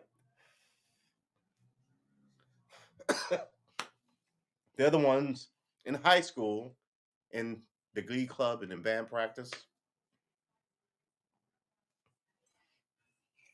I'm smiling because I know people are thinking, were you in the glee club? Were you in band practice? No. I just said we didn't have music, right? But I was a hanger outer with the rejects. I played Dungeons and Dragons, right?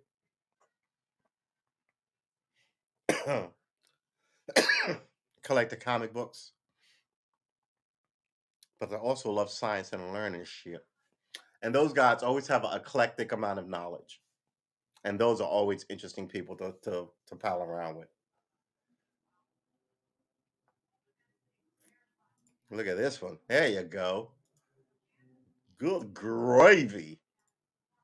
This is what you're talking about. See? Um, and when I go to these places, I mean, there are ginormous bags. Yeah, bags like this that you can buy for like $100. And I was just kind of like, huh. So somewhere along the way in this society, in order to deal with the farmers and all these people who didn't like what George Washington was doing, um, when they started the country, they were like, all right, everybody, you can keep your guns and nobody's going to bother anybody. You can just do your own thing, right? That's the first acquiescence to the masses of America. Keep your guns. I don't care what you say. Just leave us alone. And all these years later, you've got like a ridiculous gun problem. Hello, leggy lady. Did I miss you in the chat? Good to see you. Good evening. I didn't properly greet you, let it be. Good to see you. How are you? So the wedding's tomorrow. um, I have to get all gussied up. I'm glad I don't have to make a speech, or I'm glad I'm not in the wedding. Uh, but the wedding's tomorrow, and I should get the ironing and prepping and doing some what we used to call cosmetic cleaning, where you shove everything in a closet. Right? You clean like you vacuum everything, you mop, sweep, you clean the bathrooms and the countertops and everything. But then other stuff you just shove in the closet and under beds. So when people walk around, they can see and they go, "Ooh, that's what you call cosmetic cleaning." Versus those spring cleans where you open all the windows, you clean everything, you under that rug that you put all that stuff, you clean, get all that stuff out, you beat the rugs, you wipe the floor down, you get the baseboards, right? Yeah, so you do the whole thing. You clear out the closet, so the closet. You're supposed to do that once a year. I still do that shit once a year, and it's coming up on it. It's spring. It's spring cleaning. My mother would get us all up, and we had to do it. Woo! And she would open all the windows, and it'd be like the first really nice day of like March, April. But it was always like 58 degrees, and it was freezing, and you had to do all this stuff. You got dressed, you put on like a hoodie because it was cold in the house. But sometimes, man, you do it and it'd be like 75 degrees and all the windows be open and the birds be chirping. It's one of the first nice days of summer. It's one of these things I hated to do. But I think about now and I just smile telling everybody these stories. Smile about how my mom taught me how to cook. When I moved out, I used to hang out with this dude and he would get all his clothes and take them back to his mother's house so she could do his laundry. I was like, dude, do your own fucking laundry. I don't know how to do laundry. I was like, you don't know how to do laundry. Like before, and that's when I realized one of the few months I realized uh, I was being prepared to leave the house before I left the house. Like I knew how to cook, and I must have at least known 50 dishes. I knew enough not to starve. I'm not saying that you'd have come over and been like, that is delicious, right? But I wasn't going to starve, and I didn't, So yeah, it's these kind of little things that people don't know anymore, which is crazy. So how you been, leggy lady? I hope things are good. Uh I hope oh and thanks for oh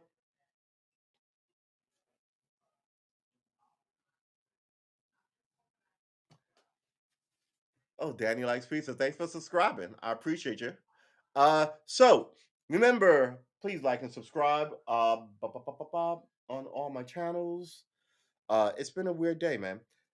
I was going to read the story about the guy who the police shot, but I don't want to read any miserableness. Um so I don't really know what else to do. Excuse me. We did well, I did mention something. We can give a review of something I said earlier. Now that we have a lady or two in the chat, let's see if it run past you. See if you guys can correct my thinking on this topic. So, are we gonna find that title? Let's find this title. Uh, it says "Thin is back in," right? and we have to call it out. So I was saying thin has always been in, right? It's Hollywood writing you this. Um, so what happened was Rebel Wilson, I think her name was.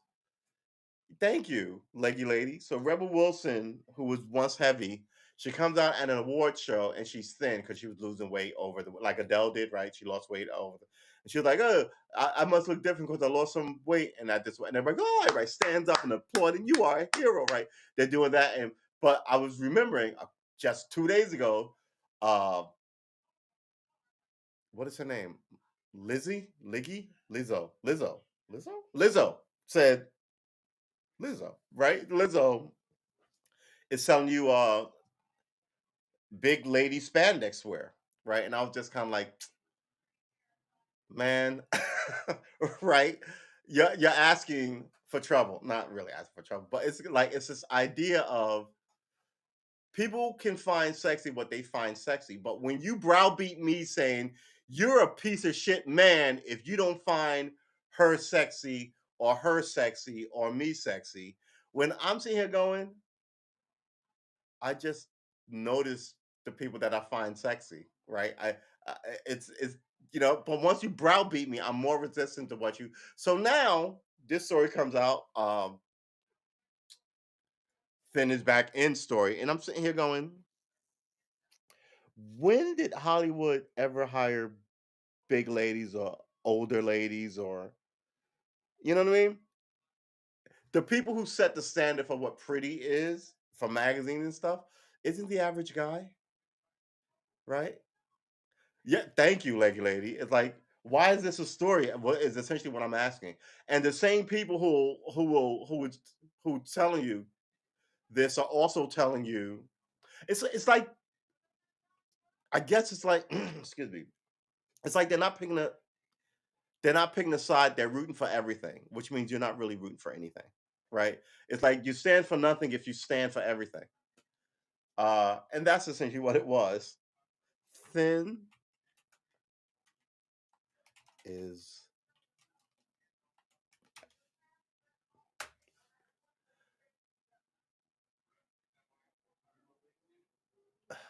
thin is back. Okay. I wrote that wrong apparently. Finn is back in.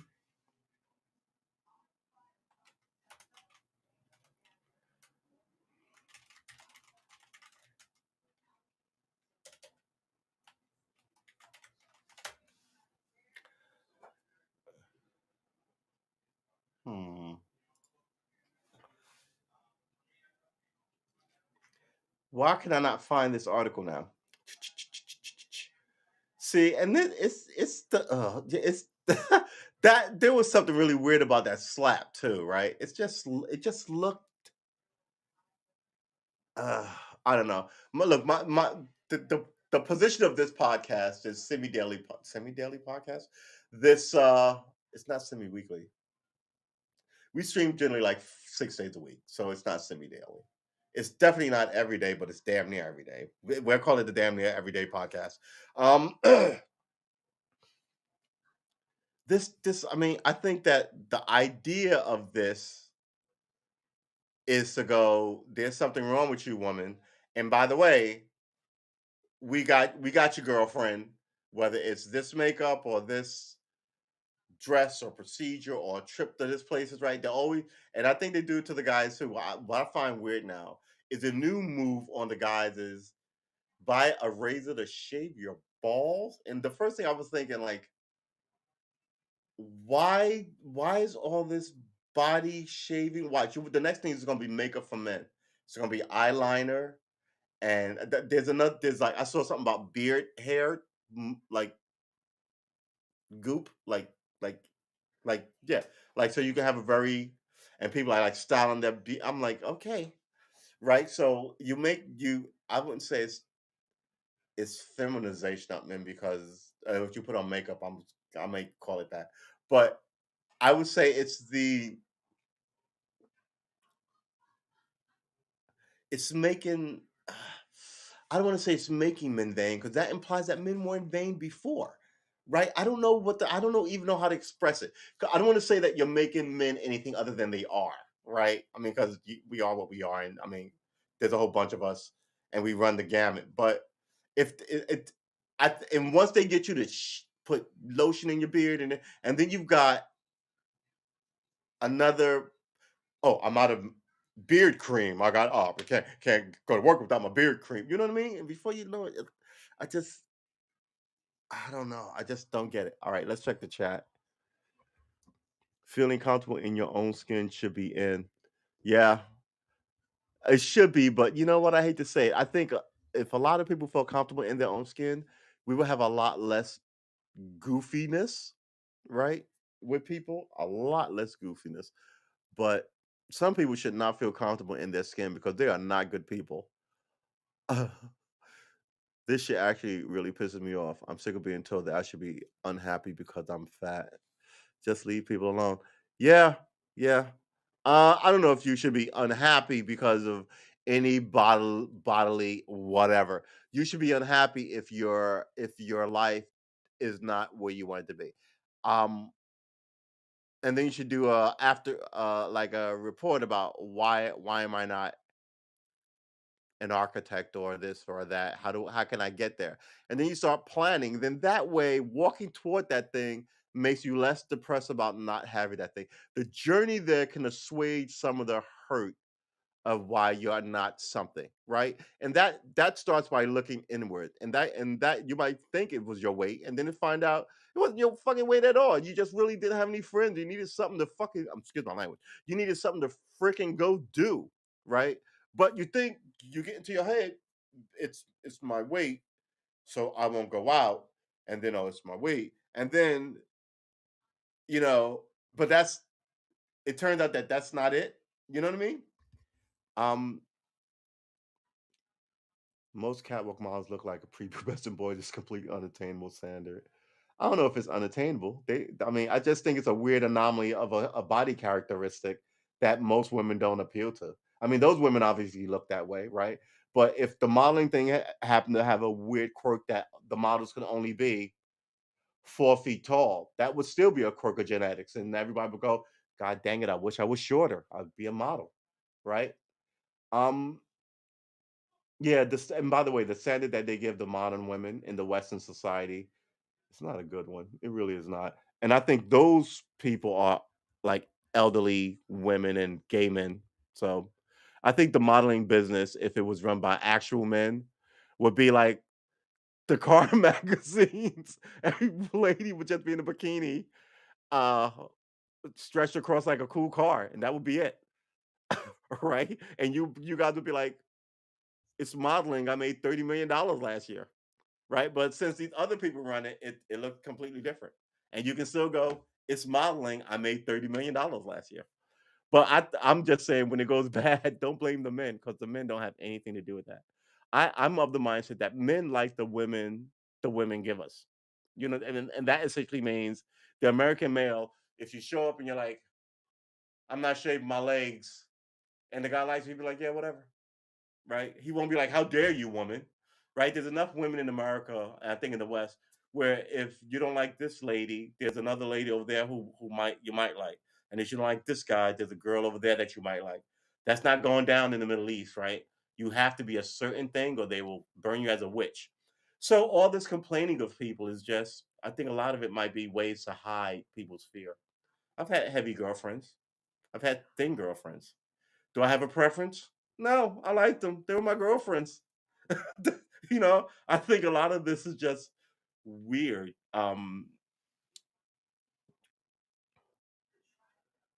The horrendous things they do to their bodies, yeah. As a fat woman, the thing that people always use to shut you down is you must be jealous, which really is a projection that person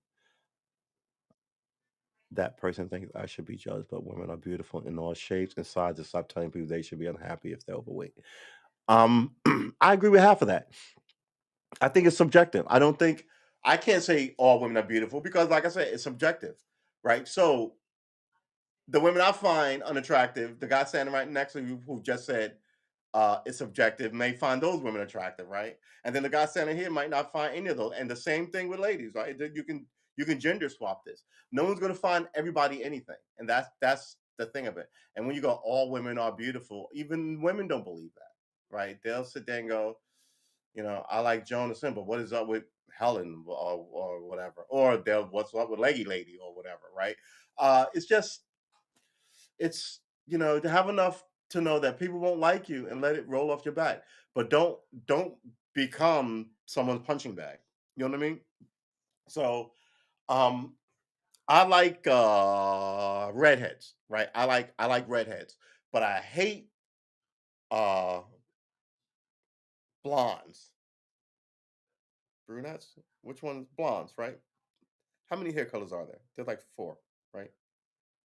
Anyway, I hate blondes. Why don't you just say you like redheads? Why do you have to hate anybody? It's people always define themselves by the things they dislike and then look for allies versus the opposite. F- You know what I mean? So, I mean, if I'm at a party there's 50 women or 100 women, I may flirt with these 3, but it doesn't mean I hate all women because I didn't flirt with that one. You know what I mean? It's just and the women that you're not gonna like, you probably won't be interested enough to walk over and interact with. Someone's always telling you, I think not you, but someone's always telling someone in the society this is why they hate you. And I'm just kind of like, maybe that's what they're telling you so they can gain your favor, have you work on their behalf as an ally. Because it's always we as women. I'm like, some women are really bad actors. And this whole we as women thing, some of y'all should go, y'all are holding us back with some of the stuff y'all are pulling, right? Because when the men do it, it becomes, you know what I mean? So I don't know. I just think the way we get, especially here in America, the way we get down and how we phrase things is usually the problem. It's usually how we corner ourselves off in our corners before we put our dukes up, right? So here in America now, they're talking about women, right? So it's like women in business and girls go to college and we need, and I'm like, well, don't you need that for everybody? Like you're acting like the boys don't need help, right? Um, and you may go, well, the boys had a chance. I would argue not all the boys had a chance. They're talking about a specific group of boys. Are you here to fix the problem and help all the children, or aren't you? And I don't think they are. I think they're raising money and garnering women, sort of like a women collective, like a women's brotherhood, like a sisterhood for political energy, and not really to cure any of the shit that they're talking about. Because I'm sitting here going, they're women and they're only talking about girls. They're not talking about all the children. They're just talking about the girls. It's such a political kind of shift. Let's check the chat. Comes with your own skin, yeah. Male pop stars wore tons of makeup and hairspray in the '80s. That's nothing new. Yeah, but they were movie stars, right? I mean, they were not movie stars. They were pop stars. They were. It was a bit. It was as soon as the Beatles broke up. Well, they're not as soon as the Beatles broke up. As soon as they got famous, so they got rid of those bold haircuts. Um, oh,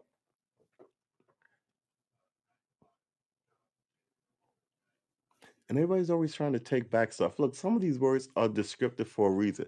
Now, if the definition changes over time, that's fine. Um, but banning words, I have a problem with banning words too. Male pop stars will make a I'm physically comfortable in their own. Yeah, yeah. I think a lot of reasons why my point is was that what I was trying to say is I think a lot of people are not comfortable in their own skin, and they take harbor, they take refuge in whatever that someone told them their issue is, right? So that's why they don't go to parties, they don't go to this, they stay at home and paint, enjoy, and they get good at reading and writing, and they won't engage the world because it's like I view it as like um being shy, right? So being shy is a it's not a condition, excuse me. Being shy is a characteristic of the human animal, right? Some people are shy, some people are gregarious, right? I'm definitely not shy. Excuse me. Um,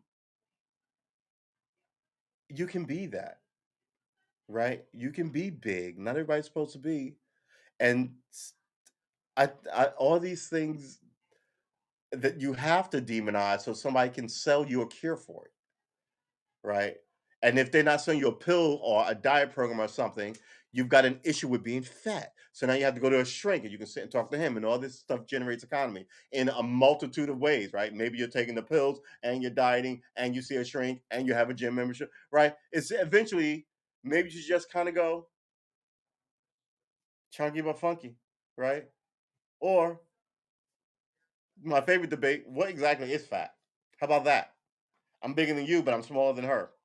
And she's smaller than him, right? So let's round robin it. Nobody's ever going to be right, but don't let it sit in and nest itself in your soul, making you sad.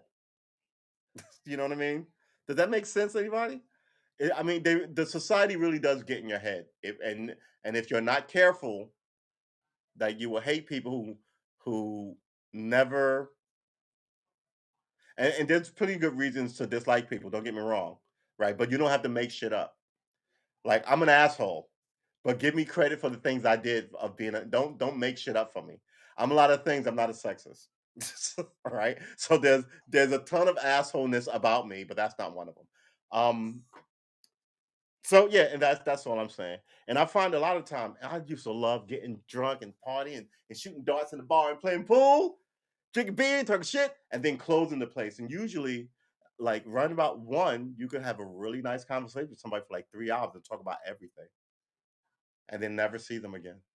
And there's a certain amount of honesty in that, right? I'm never going to see this person again in this bar. We had this momentary connection, talked about sports and politics. Remember one guy, he was like, my dad, oh, he's an asshole. He's a sa sa sa sa. And he was young, but his dad was a World War II vet. He was like, and this was 25 years ago. I was like, dude, man, your dad saved the world. Give him a break. That's why he's running up on this cocky bullshit. And then on top of that, he grew up where white boys were king, right? So he's talking this smoke to you. So you have to understand the environment he's from and what he was taught, and then what era he's from and how he's lived in the era that you're in trying to make your way. And we had this really great conversation. I think I carved out a nice chunk of his daddy issue with him in the bar just because I like to talk to people. And there were no cute girls in the bar that time, at that day. And like I said, I will talk to anybody. Because the first thing I started doing is wanting to know about you and where you're from and what you do and how you view the world. Right. And I won't talk to you about sports because I don't give a fuck. I'm a Boston fan. Yeah, yeah, yeah. Okay. Yeah, I'm winning New York Yankees. Yeah, so what? I don't know who's pitching tonight. I don't know when. I don't care. Right. I noticed you got that, man. Those shoes are cool. Where'd you get those? Oh, I've been there. That's up the street from so and so. Hey, you ever been to the club around the corner? Oh, you know so. Then I want to know that.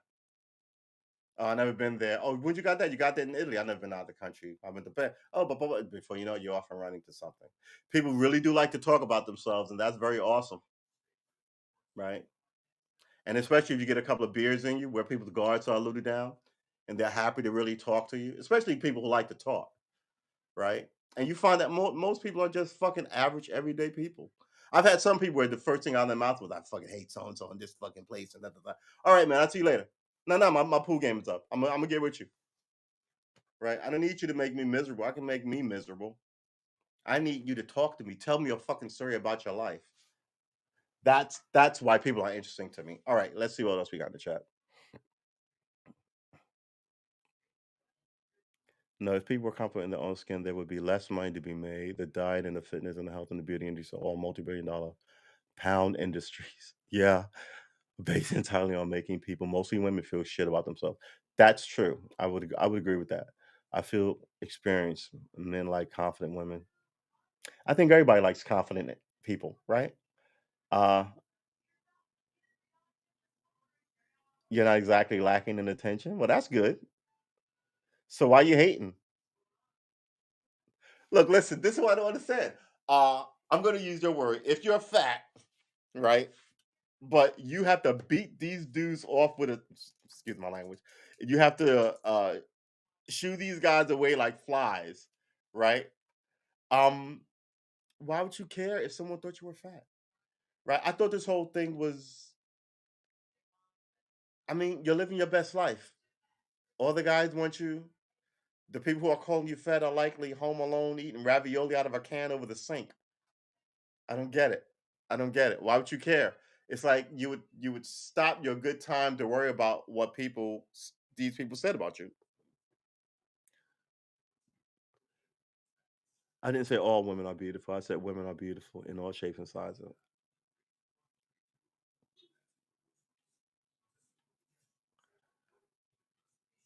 That seems like the same statement to me. We are pretty conditioned to stereotyping in the USA. Yeah, we are.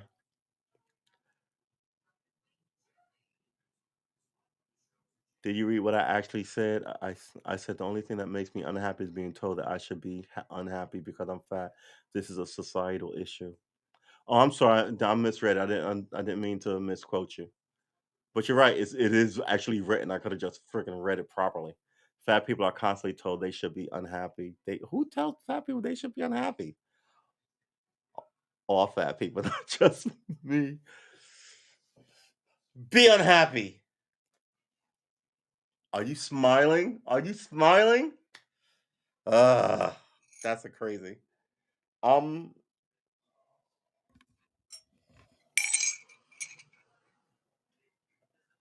mm, my tea has grown cold. Hey, I have a question about tea bags. Anybody familiar? So, can you use a tea bag twice? I remember a movie where a poor old lady did it, and that movie has for the life of me, I always thought that's what uh, a sign of poverty was, and you're not supposed to do it. You personally wouldn't, but some people do. Very bizarre that I feel that way about tea bags, right? And I'm like, just use them, Sean. Like, like, what the tea bag police are gonna kick my door in? I was just curious. I'm trying to move away from coffee, but yeah, stingy people. Yeah. Oh my gosh. Uh, so yeah, I think I'm moving into phase two. So yes, this is theoretically the second the second quarter of the year, right? Begins April, January, February, March, right? Yeah, so it begins April, May, June. Uh Third quarter begins June 1st. That's 90 days away. We wanted to get in here as we change things around for the next 90 days. We're trying to do these things in quarters. Uh, it's just that a wedding tomorrow. I'm totally not prepared for it. I wanted to be here on the first, so I didn't miss it. Happy. Anybody do any April Fool's stuff? I'm pretty sure there's some. I don't. I wouldn't say I've gotten gullible, but there used to be stuff when the internet was new that was April Fool stuff, and I almost do it immediately. Now, I don't even know what the April Fool stuff is. Uh, and I'm telling you, some of this April Fool stuff, like this Ukrainian war stuff, is just you have to think it was April Fool. It's so ridiculous. It's so ridiculous. But it would be funny if people weren't fucking dying. Right? Innocent. Remember, these people were alive like 3 weeks ago. They were going to the mall and checking their phone and trying to get like that boy to call them or this girl to call her, trying to fill out a college. Oh no, it's spring. Trying to get ready to go to college in the fall or graduate this semester, planning weddings and a lot. I mean, 3 weeks ago. Then all of a sudden, hey, did you hear we're going to be invaded by the Russians? Wait, what? What? When? It's on the news. It's all over the place. And you see tanks and just stand on the street. It was very surreal. And now some of those people are fucking dead. 3 weeks. It just really is. Your life is important.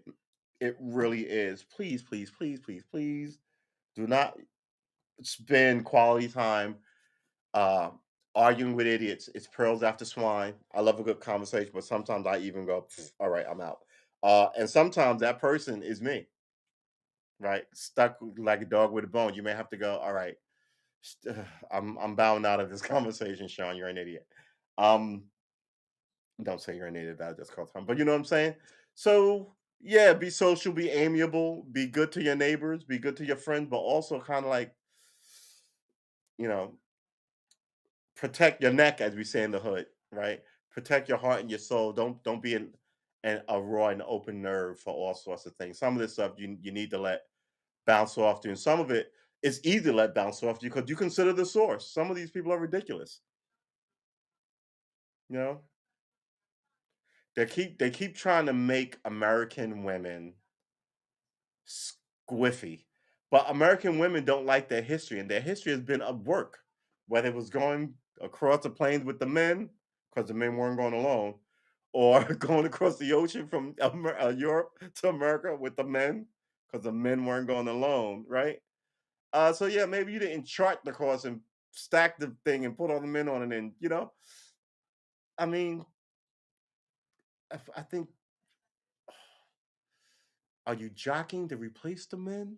I mean, the people telling you women as victims do not have women's best interests at heart. I don't know very many victim women. I know women who are fucking strong and are doing it, right? And sadly, like all groups, well, here we got a lot of groups, but like in men and women, some people don't work as hard as others, and some people are all about blowing the doors off of it. Uh, and everything in between. But I think this society really pushes nonsense on people, and it's not the men, it's the society. And there's plenty of women who push it too because they have power in it. Everybody's got a fiefdom to protect, right? And if your fiefdom is womendom, whether it's Planned Parenthood or the National Organization of Women, right? Or your fiefdom is blacks, whether it's the NAACP, right? Or CORE. Anybody remember CORE? Right? Or if it's the Latinos, right? What was the growers movement in California? Uh People tend to sort of get notable, then they get wealthy, and then you never see them again. Like the Black Lives Matter women, all three of those girls, I got to stop doing that. It's a shorthand for women that I need to stop using. It's run its day. All those women got rich and left the movement, right? Well, they didn't leave the movement. They want to show up every now and then to sell you books or show up on TV. But generally, the point of what happened was subverted by a side trip to the bank. All right. Just know who the players are. You'll feel less agita in your life and around the world if you were less susceptible susceptible to the whims and machinations of evil and evil, comma, and ridiculous people. Uh, Evil and or ridiculous people. And you can do a lot of that by seeing them coming and going, "Pfft, no," right? So then the whole thing plays out. Then you're not like, oh, I was so in love with the idea of it. And then they let me down again. This way you can be like, okay, what do you got this time? Yeah, no. And then if it turns out like you didn't expect it to, you can be pleasantly surprised versus perpetual voting and getting nothing, perpetual marching and getting nothing, and then the women showing up telling you, "We sisters, we girlfriends, we can do it," and the men are men, and da da da da, and nothing actually changing. Not even for the children. All these women in power, you think they at least look after the kids? Fuck the men. We gotta protect these babies. I totally get that. They're not even doing that. They're talking about the women and the girls. Like there are no boys in schools, and then you don't even see the girls get any better. So it's another clever con by the same people who brought you such nonsense as Jim Crow and such wars as all of them. Stay tuned because the next one's going to include Russia and a special guest, maybe China. Come on down. All right, boys and girls, I am calling it. We've had a really good, oh my God, it's 9:10. I really do have to iron some stuff and then take a shave.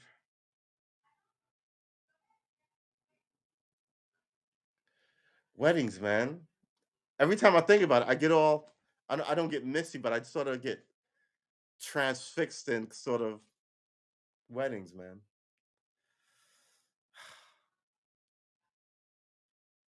I always cry at weddings. All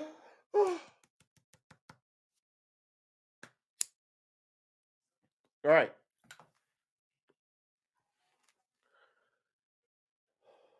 I got love for you. Remember, we can all be weird. Nobody's perfect and normal. Be odd, be interesting, be weird. Just don't be a liar.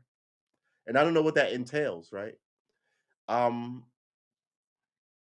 because at the end of the day, you're gonna have to live with yourself, and you're gonna and nobody wants to be isolated. We'll have friends. You don't want to do something so fucked that your friends and your abandon you, and your family has to hide you. And I don't mean like illegal shit. I mean like just kind of like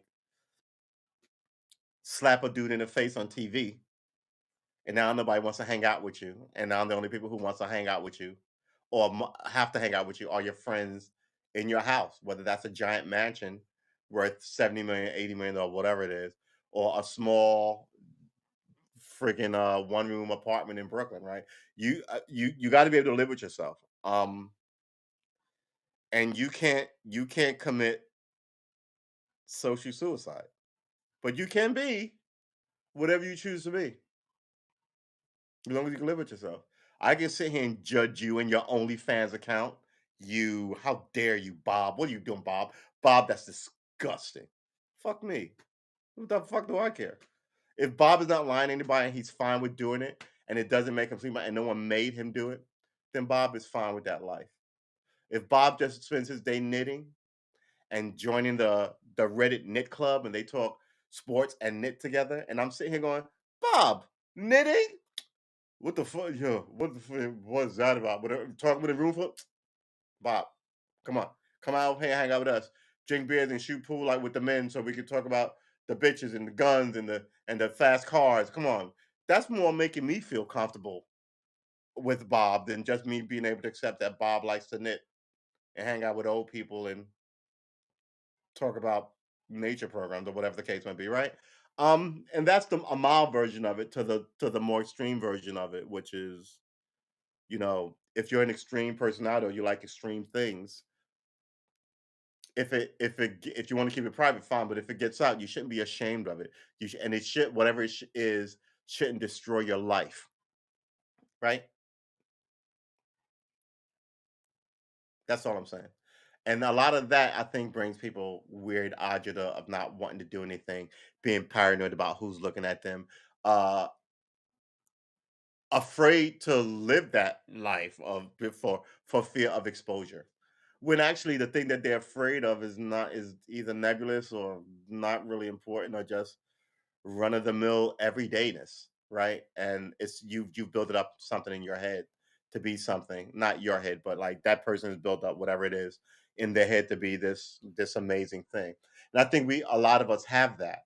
A lot of us have this kind of like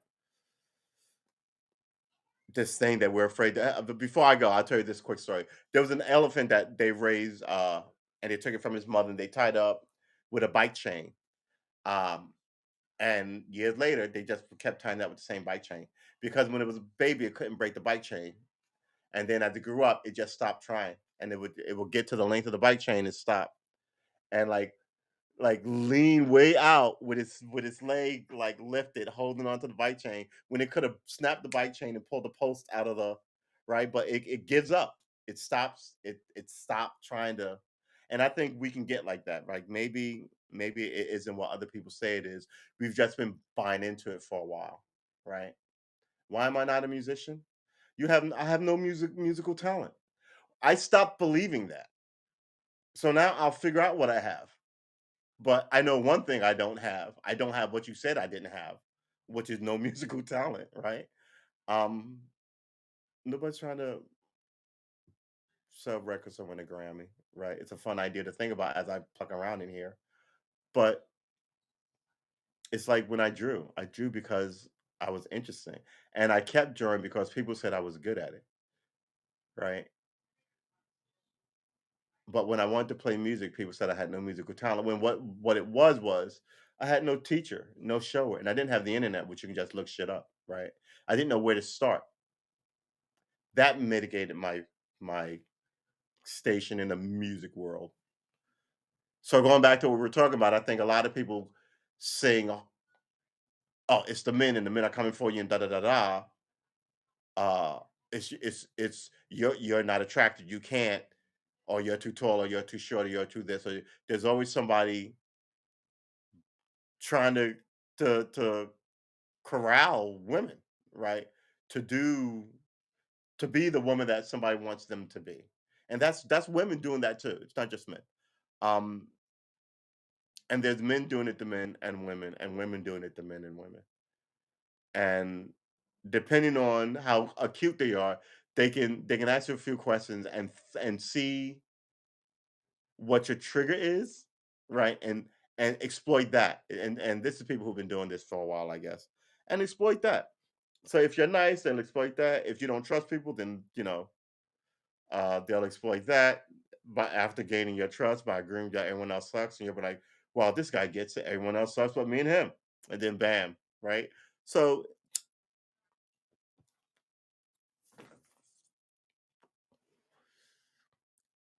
So, what I always preach on this show is introspection. Not so much introspection as to be up your own skirt with yourself, but enough to just kind of go, oh, why am I feeling this way?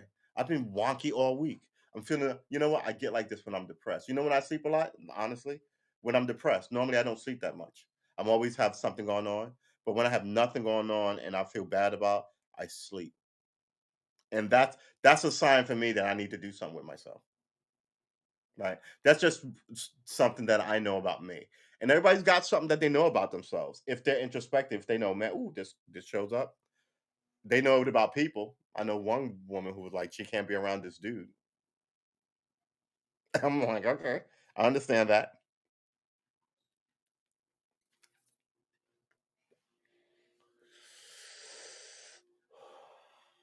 Yeah, I have my own things, right? But everyone does. So now I'm leaning into it. You know what I'm gonna do? I'm gonna paint, I'm gonna draw, I'm gonna write more, I wanna learn guitar, I wanna talk politics. Man, last year I was hating on politics so hard, I was done. Picked up the guitar I was gonna get, and I'm happy I did. And now I'm sort of wanting back to politics, but I think it's more just social energy that I really want, especially after this pandemic, right? I mean, I used to go to nightclubs to see stand up, which one of the thing I was interested in. Now I don't want to be in a nightclub. I used to go to giant arenas to see rock shows. So Earth, Wind and Fire, I think that was the last one. That was 2 years ago. I don't want to be in a giant arena anymore. Just like people don't want to go back to work. A lot of people don't want to go back to work. And mind you, 15 years ago, maybe 20 years ago, people were talking about the new work week. They were talking about this is unsustainable. People don't like it, right? Uh, and people were modeling, well, what about what was it? 10 hours a day, 4 days a week. So some people work from Monday to Thursday, and some people work from Tuesday to Friday. Everybody would get the weekends off. Laborers would still labor, right? But it would be for the same thing. It would be 10 hours a day, 10 hours at night. Not three, you get 3 days off, 40-hour work week, right? So Monday to Thursday, and you're off Friday, Saturday, Sunday, or Tuesday through uh, Saturday, through Tuesday through Friday, and you're off Saturday, Sunday, Monday. And I was like, yeah, I'll do an extra 2 hours a day to get 3 days off. I think a lot of people would. Um, no. But you know what? We would have to put. You know how much money we'd be losing if we had to print up new calendars and new schedules and and the rich never let any because they've got the situation exactly the way they want it, and they're not for any movement at all. Even as the society shifts and degrades, it takes a pandemic for you to change enough shit in the society as everyone is protesting, right? So that's what it is, man. And woman. Um, uh, I won't be here tomorrow. Tomorrow's the wedding. I will be back Sunday. I wasn't expected to stream Wednesday, Thursday, Friday, and I streamed Wednesday and Thursday and Friday. So I won't be here tomorrow. God bless the wedding, but I will be here Sunday with interesting takes, not of the wedding, but of like life. House passes landmark marijuana legislation.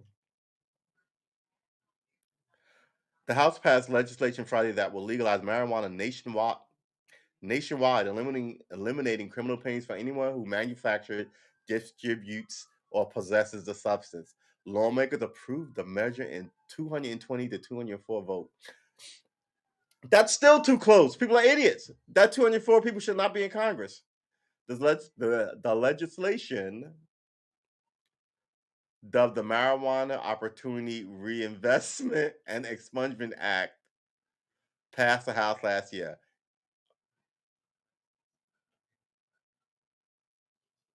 MOR. Okay, hold it. What is the name of this bill? Because it's got a weird name. They always have a weird nickname. That's why it was the Marijuana Opportunity Reinvestment and Expungement Act.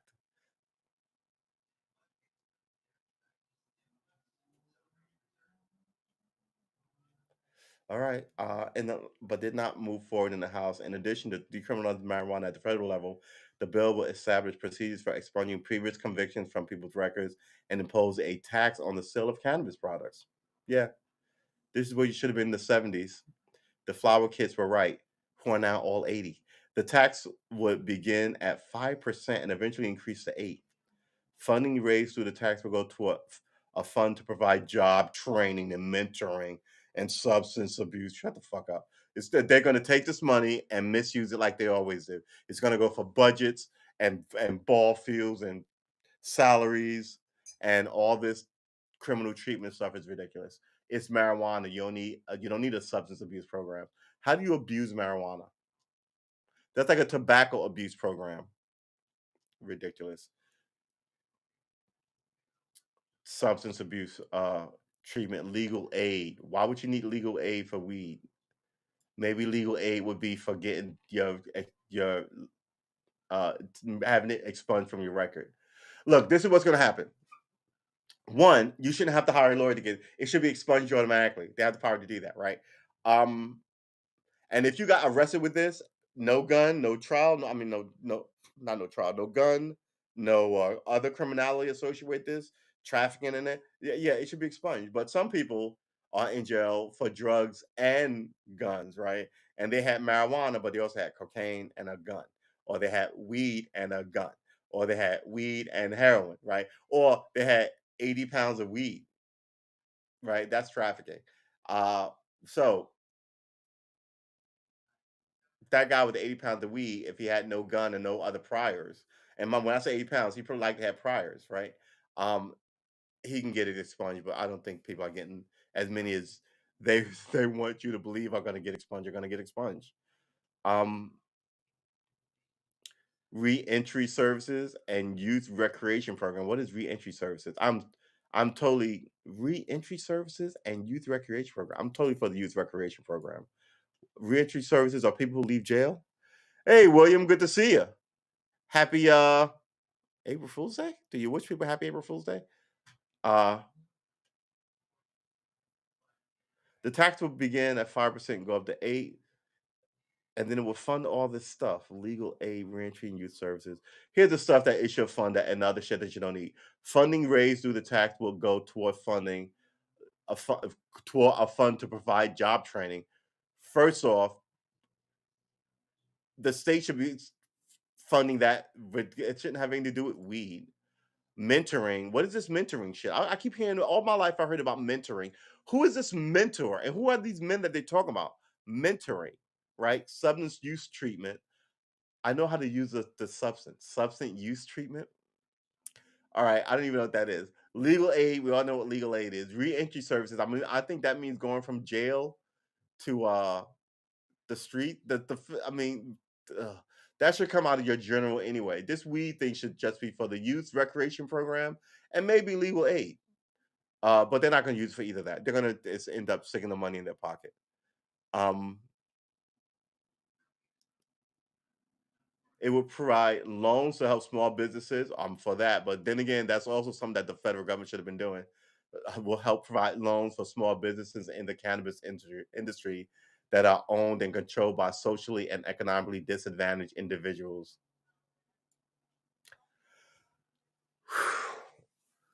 Look, if I had if I had an extra 10 grand, I would get a license and open a cannabis business. It's a license to print money. Here's what's going to happen. In 10 years or 15 years, they're going to push out all the little guys on the shit like one guy's going to have an issue.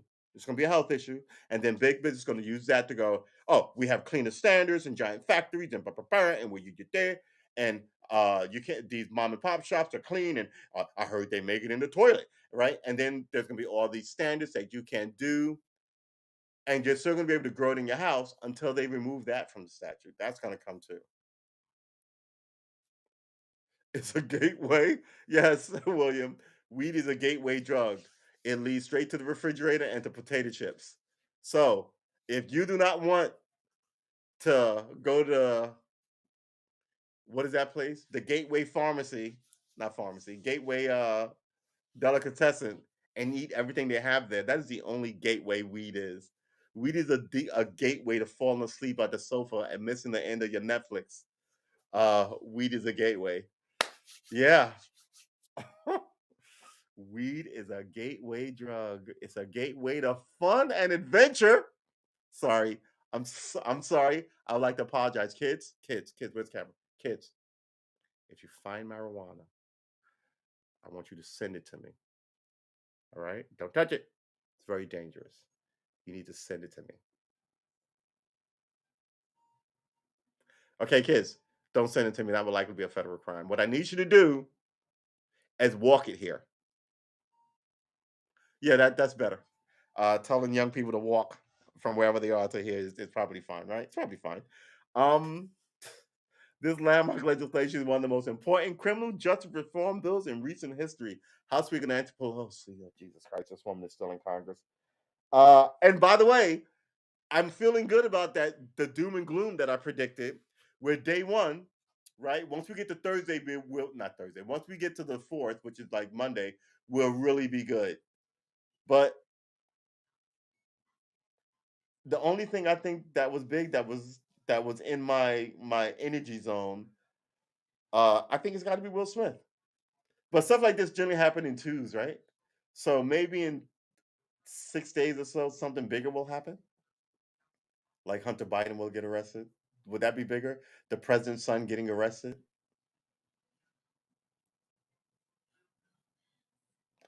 Ah, maybe there'll be another. You know what? Taylor Hawkins died. Maybe that's nah, but he's not. Nah. All right. Anyway, forget about it. I'm trying to figure this out. I'm in my head about this. My internals, my feelings. Um, and if you'd have to have watched the last few shows to know what we're talking about. And so far, only one of us, actually, only two of us has been here for the last five shows. Only yeah, like two of us meaning me. That's why I think it's funny. Like I have to be here.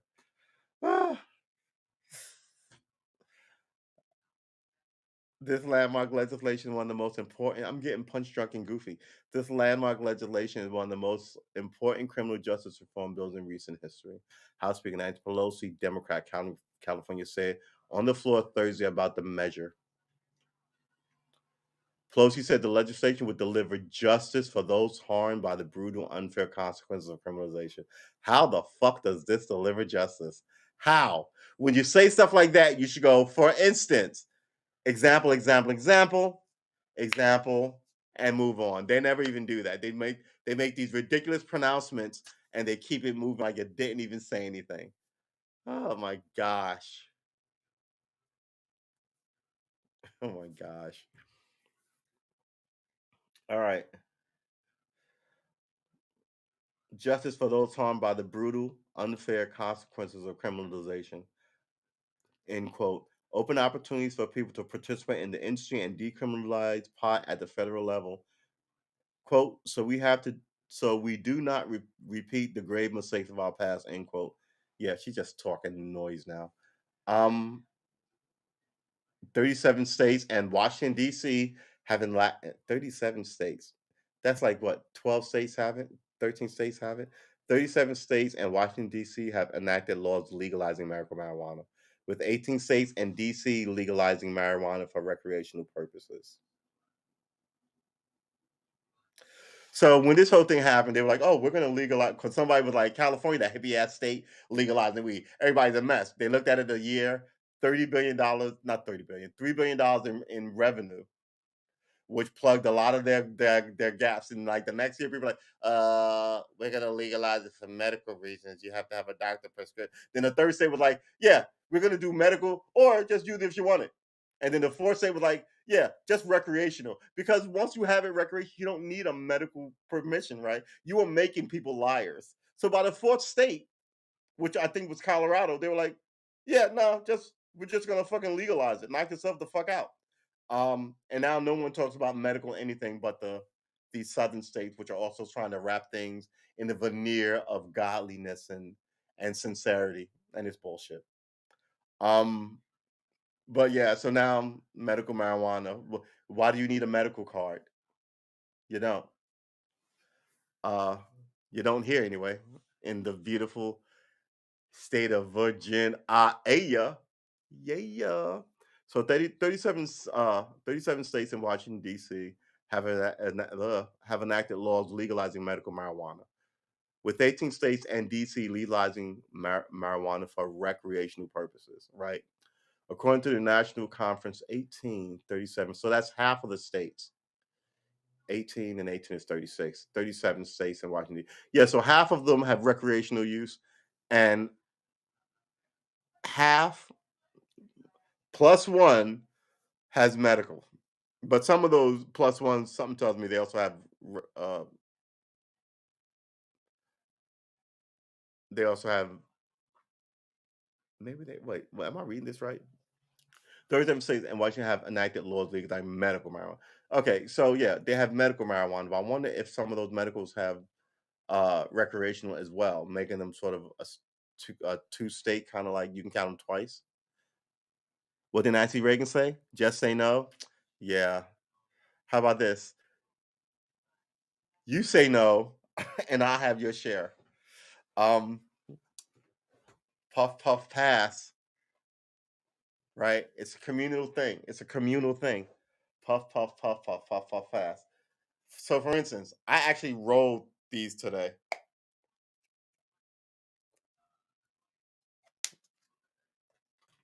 Okay.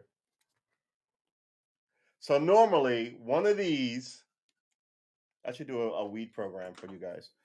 One of these will last me a day, right? If I smoke, like on a Saturday, I wake and bake. I have a couple of puffs, then I hit it again, maybe at like 3, then I hit it again at 6, right? And that's my day.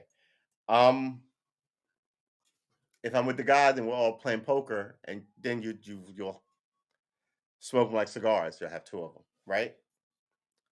Um, what's your tolerances for this shit? This is a jumbo, by the way, so all day.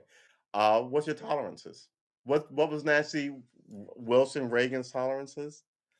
Uh, she grew up in an era where people told said if you smoke marijuana, you'd go crazy. And then they get power and they're 80 and they're running on this antiquated bullshit philosophy of if you smoke weed, you know, you'll become a whore and jump out the window. What was the thing in Reefer Madness? The girl became really loose in sex. Wait, hold it. No, the clean cut boy became a lunatic, and the girl became a slutty, hoary girl, and then she jumped out the window because she couldn't live with herself anymore because she smoked a marijuana cigarette they call them, marijuana cigarette with uh were they bikers or jazz people? God dang it! Does anybody know the movie I'm talking about? Reefer Madness. Reefer Madness. Okay, we want to look up the Reefer Madness. We just want to get to the end of this last paragraph. According to the National Conference of 18 states legalized marijuana for recreational purposes. According to the National Conference of States, National Conference of State Legislatures, California became the first state to legalize medical marijuana in 1996. Pelosi highlighted the changes made at the state level over the last few decades. Wow, really, the first in 1996. Huh. 25 years. It's amazing. All right. Am I right? 96, 2006, 2016 is 20. 2016 was 4 years ago, right? It's 22 now. So I guess it wasn't. It was 6 years ago. 26 years ago. We're just beginning. It's just hit a tipping point, I feel like, in the last few years. Because I think New York is making it legal. Here in Virginia, it's legal now, right? Texas is legal. And if this does that, no other state in the country need to even have this referendum. They just need to come up with a program of how they will implement their version of this. Um, but they won't have to put it to the they won't have to put it to a vote. Nancy Reagan said, "Don't get high on your own supply." Didn't Nancy Reagan sit on Mr. T's lap? All very weird. California became the first in 1996. Now it's time for the federal government to follow suit, she said. Meanwhile, Senate Majority Leader Chuck Schumer, Democrat New York, has been working with Senator Ron Wyden, Democrat Oregon, and Cory Booker, Democrat New Jersey, to craft similar legislation. I didn't think that was me. To craft similar legislation in their chamber. So what I see what they did here. In their rough draft, they forgot to take it out. But they wrote legislation twice, one with a Z and one with an S. All right, boys and girls, which one is correct? Z. How do you spell legislation? Legislation. Legislation.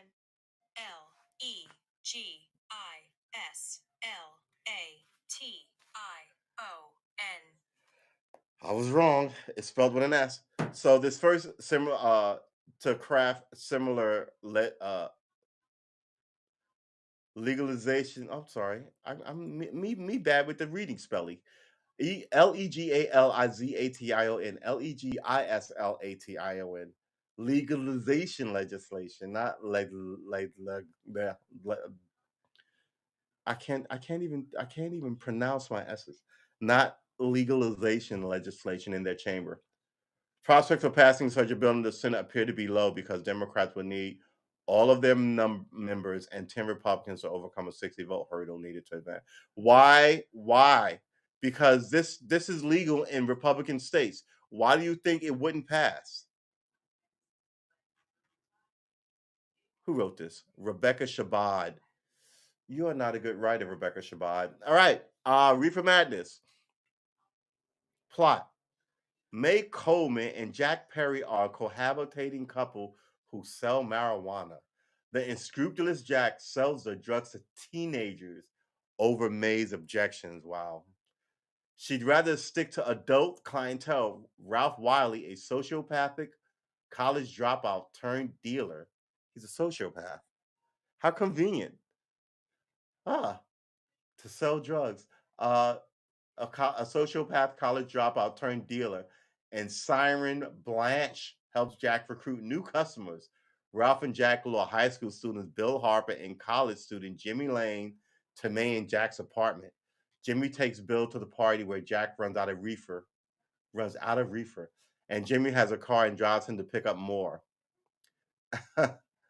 Yeah, this is a little too much to read. You should definitely watch it because it's just Ralph is arrested for Jack's murder. Yeah, it goes off the rails. It's like, you know what it's like? It's like what they used to tell you in like the 30s or 40s. If you were a young white lady and there was a black side of town. You could just imagine the freaky horror stories. Uh, what you would tell kids, right? The boogeyman was always some black guy down the street, right? Uh, and in some cases, in those same neighborhoods, the boogeyman was a white guy coming that night to take you, right? What in the world is that? All right, I'm gonna have to freaking take a vacuum out tonight. All right, that's it. I guess I got to get ready for this thing tomorrow, and it's gonna be awesome. I will see you in the next one, and the next one,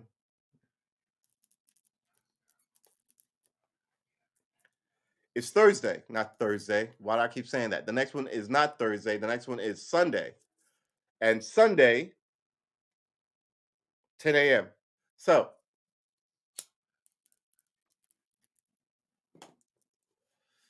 there were no stars in Reefer Madness. I thought there was at least one star in Reefer Madness. Right? Who was in Reefer Madness? Here we go.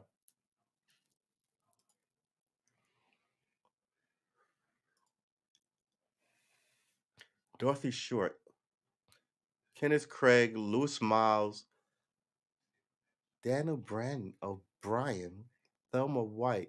They all have Wikipedia entries, though, so they must have been notable. Let's start again. Dorothy Short was an American film actress, mainly in low-budget western and series from 1930s and 40s. Okay, so she was around for 10 years. Kenneth Craig as Bill Harper doesn't have one. Lillian May does. Was an American actress, several films in 1930s. She did 10. American film writer, and he was a writer director. All right, what did he direct? I gotta see. Thelma White, an American actress, radio and film. She's best known for this film, Reefer Madness. So this was her her big hit. Character actor. Harry Harvey, Joseph Forte, Pat Royale. Excuse me. Richard Alexander as Petey Daly, uncredited. Lester Dorr as Joe the bartender, uncredited. This implies here's him in a color picture, so he's been around for a while. The judge, uncredited. Forrest Taylor as Blanche, lawyer. Was an American character acting career spanned 6 different decades, from silent through talkies to the advent of color. So apparently, we don't know who they are, but there were some long-term serious players in this cult hit. And what did he direct? Spouse Dorothy Short. She was the woman in this movie. That's why she was in the movie. Hold it. And the other girl. So what? He was married to one of the actresses. He was he was hold it. One of the actresses was his ex-wife. Is this what's going on here? And one of the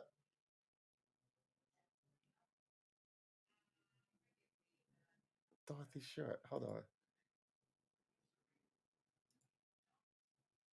I guess not. All right, I got it wrong. Anyway, I'm just want to see what movie he directed. Wow, he directed a shit ton of movies. 1931. Let's look. 1950s. The Kiss Me Kate. Heard of this one?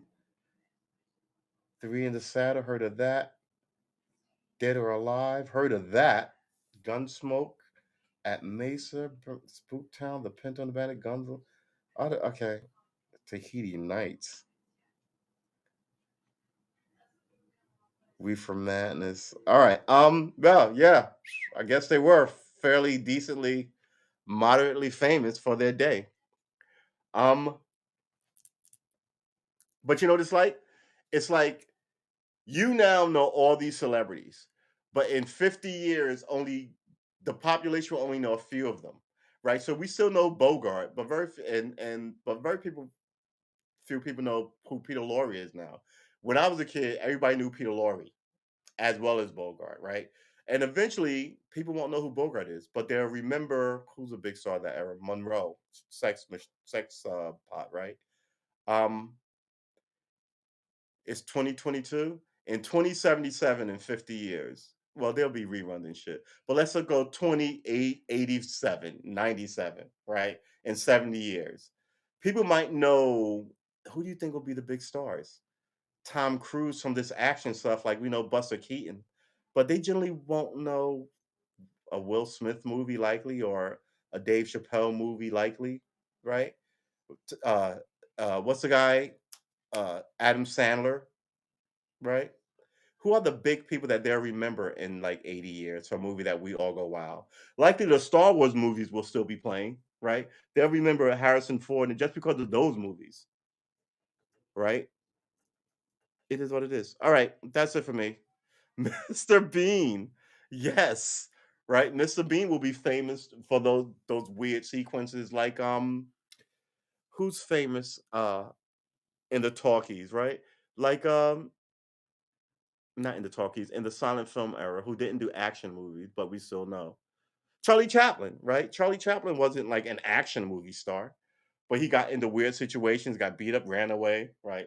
Right. So that kind of so yeah, Mr. Bean is gonna be one of these dudes. But for the all the people that we like to see now, people won't care about this music. Most of this rap music is just gonna fall away. Most rap music is garbage. It really is. I love rap music, but most rap music is garbage. Uh, they're transitory. They're like gum. You chew them, you don't really think about it, then you spit it out, and you never think about it again. All right, boys and girls, ladies and gentlemen, I am out of here. We covered a lot. We talked about marijuana. We talked about Will Smith. We talked about ladies and weight.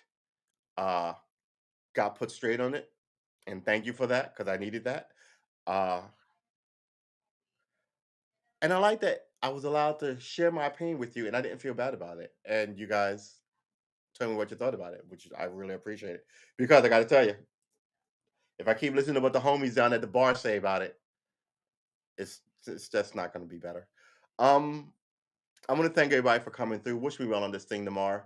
Wish me well as I get off the line with you, the stream with you, the pod with you, uh, so I can get an actual, honest, heavy shot at cleaning up this stuff. All right, that's it for me. Uh, take care of yourself. I will see you in the next one. Let's close this thing. And the next one, come on. And the next one is Sunday. Present on stream. Stop. Um, and the next one is Sunday at 10. So I won't have any great stories. Uh, this is not the Hallmark Channel. I'm not going to meet the love of my life or realize any weirdness about my own sexuality. Uh, but if it's really a really, really, really great love story, I might get a dog. Um, and I'll tell you about the wedding. I'm sure it's gonna be beautiful. I'm sure my family will all look ballingly great. I'm sure my family member will make a lovely bride, and my soon-to-be family member will make a lovely groom. And I look forward to seeing everybody because I haven't seen them in 2.5 years. And I'm sort of nervous about it. All right, that's it for me.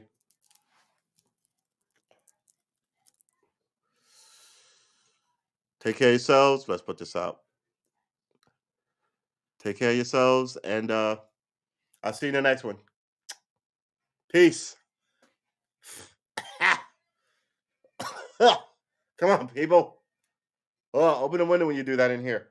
All right. Thank you guys. See you next time.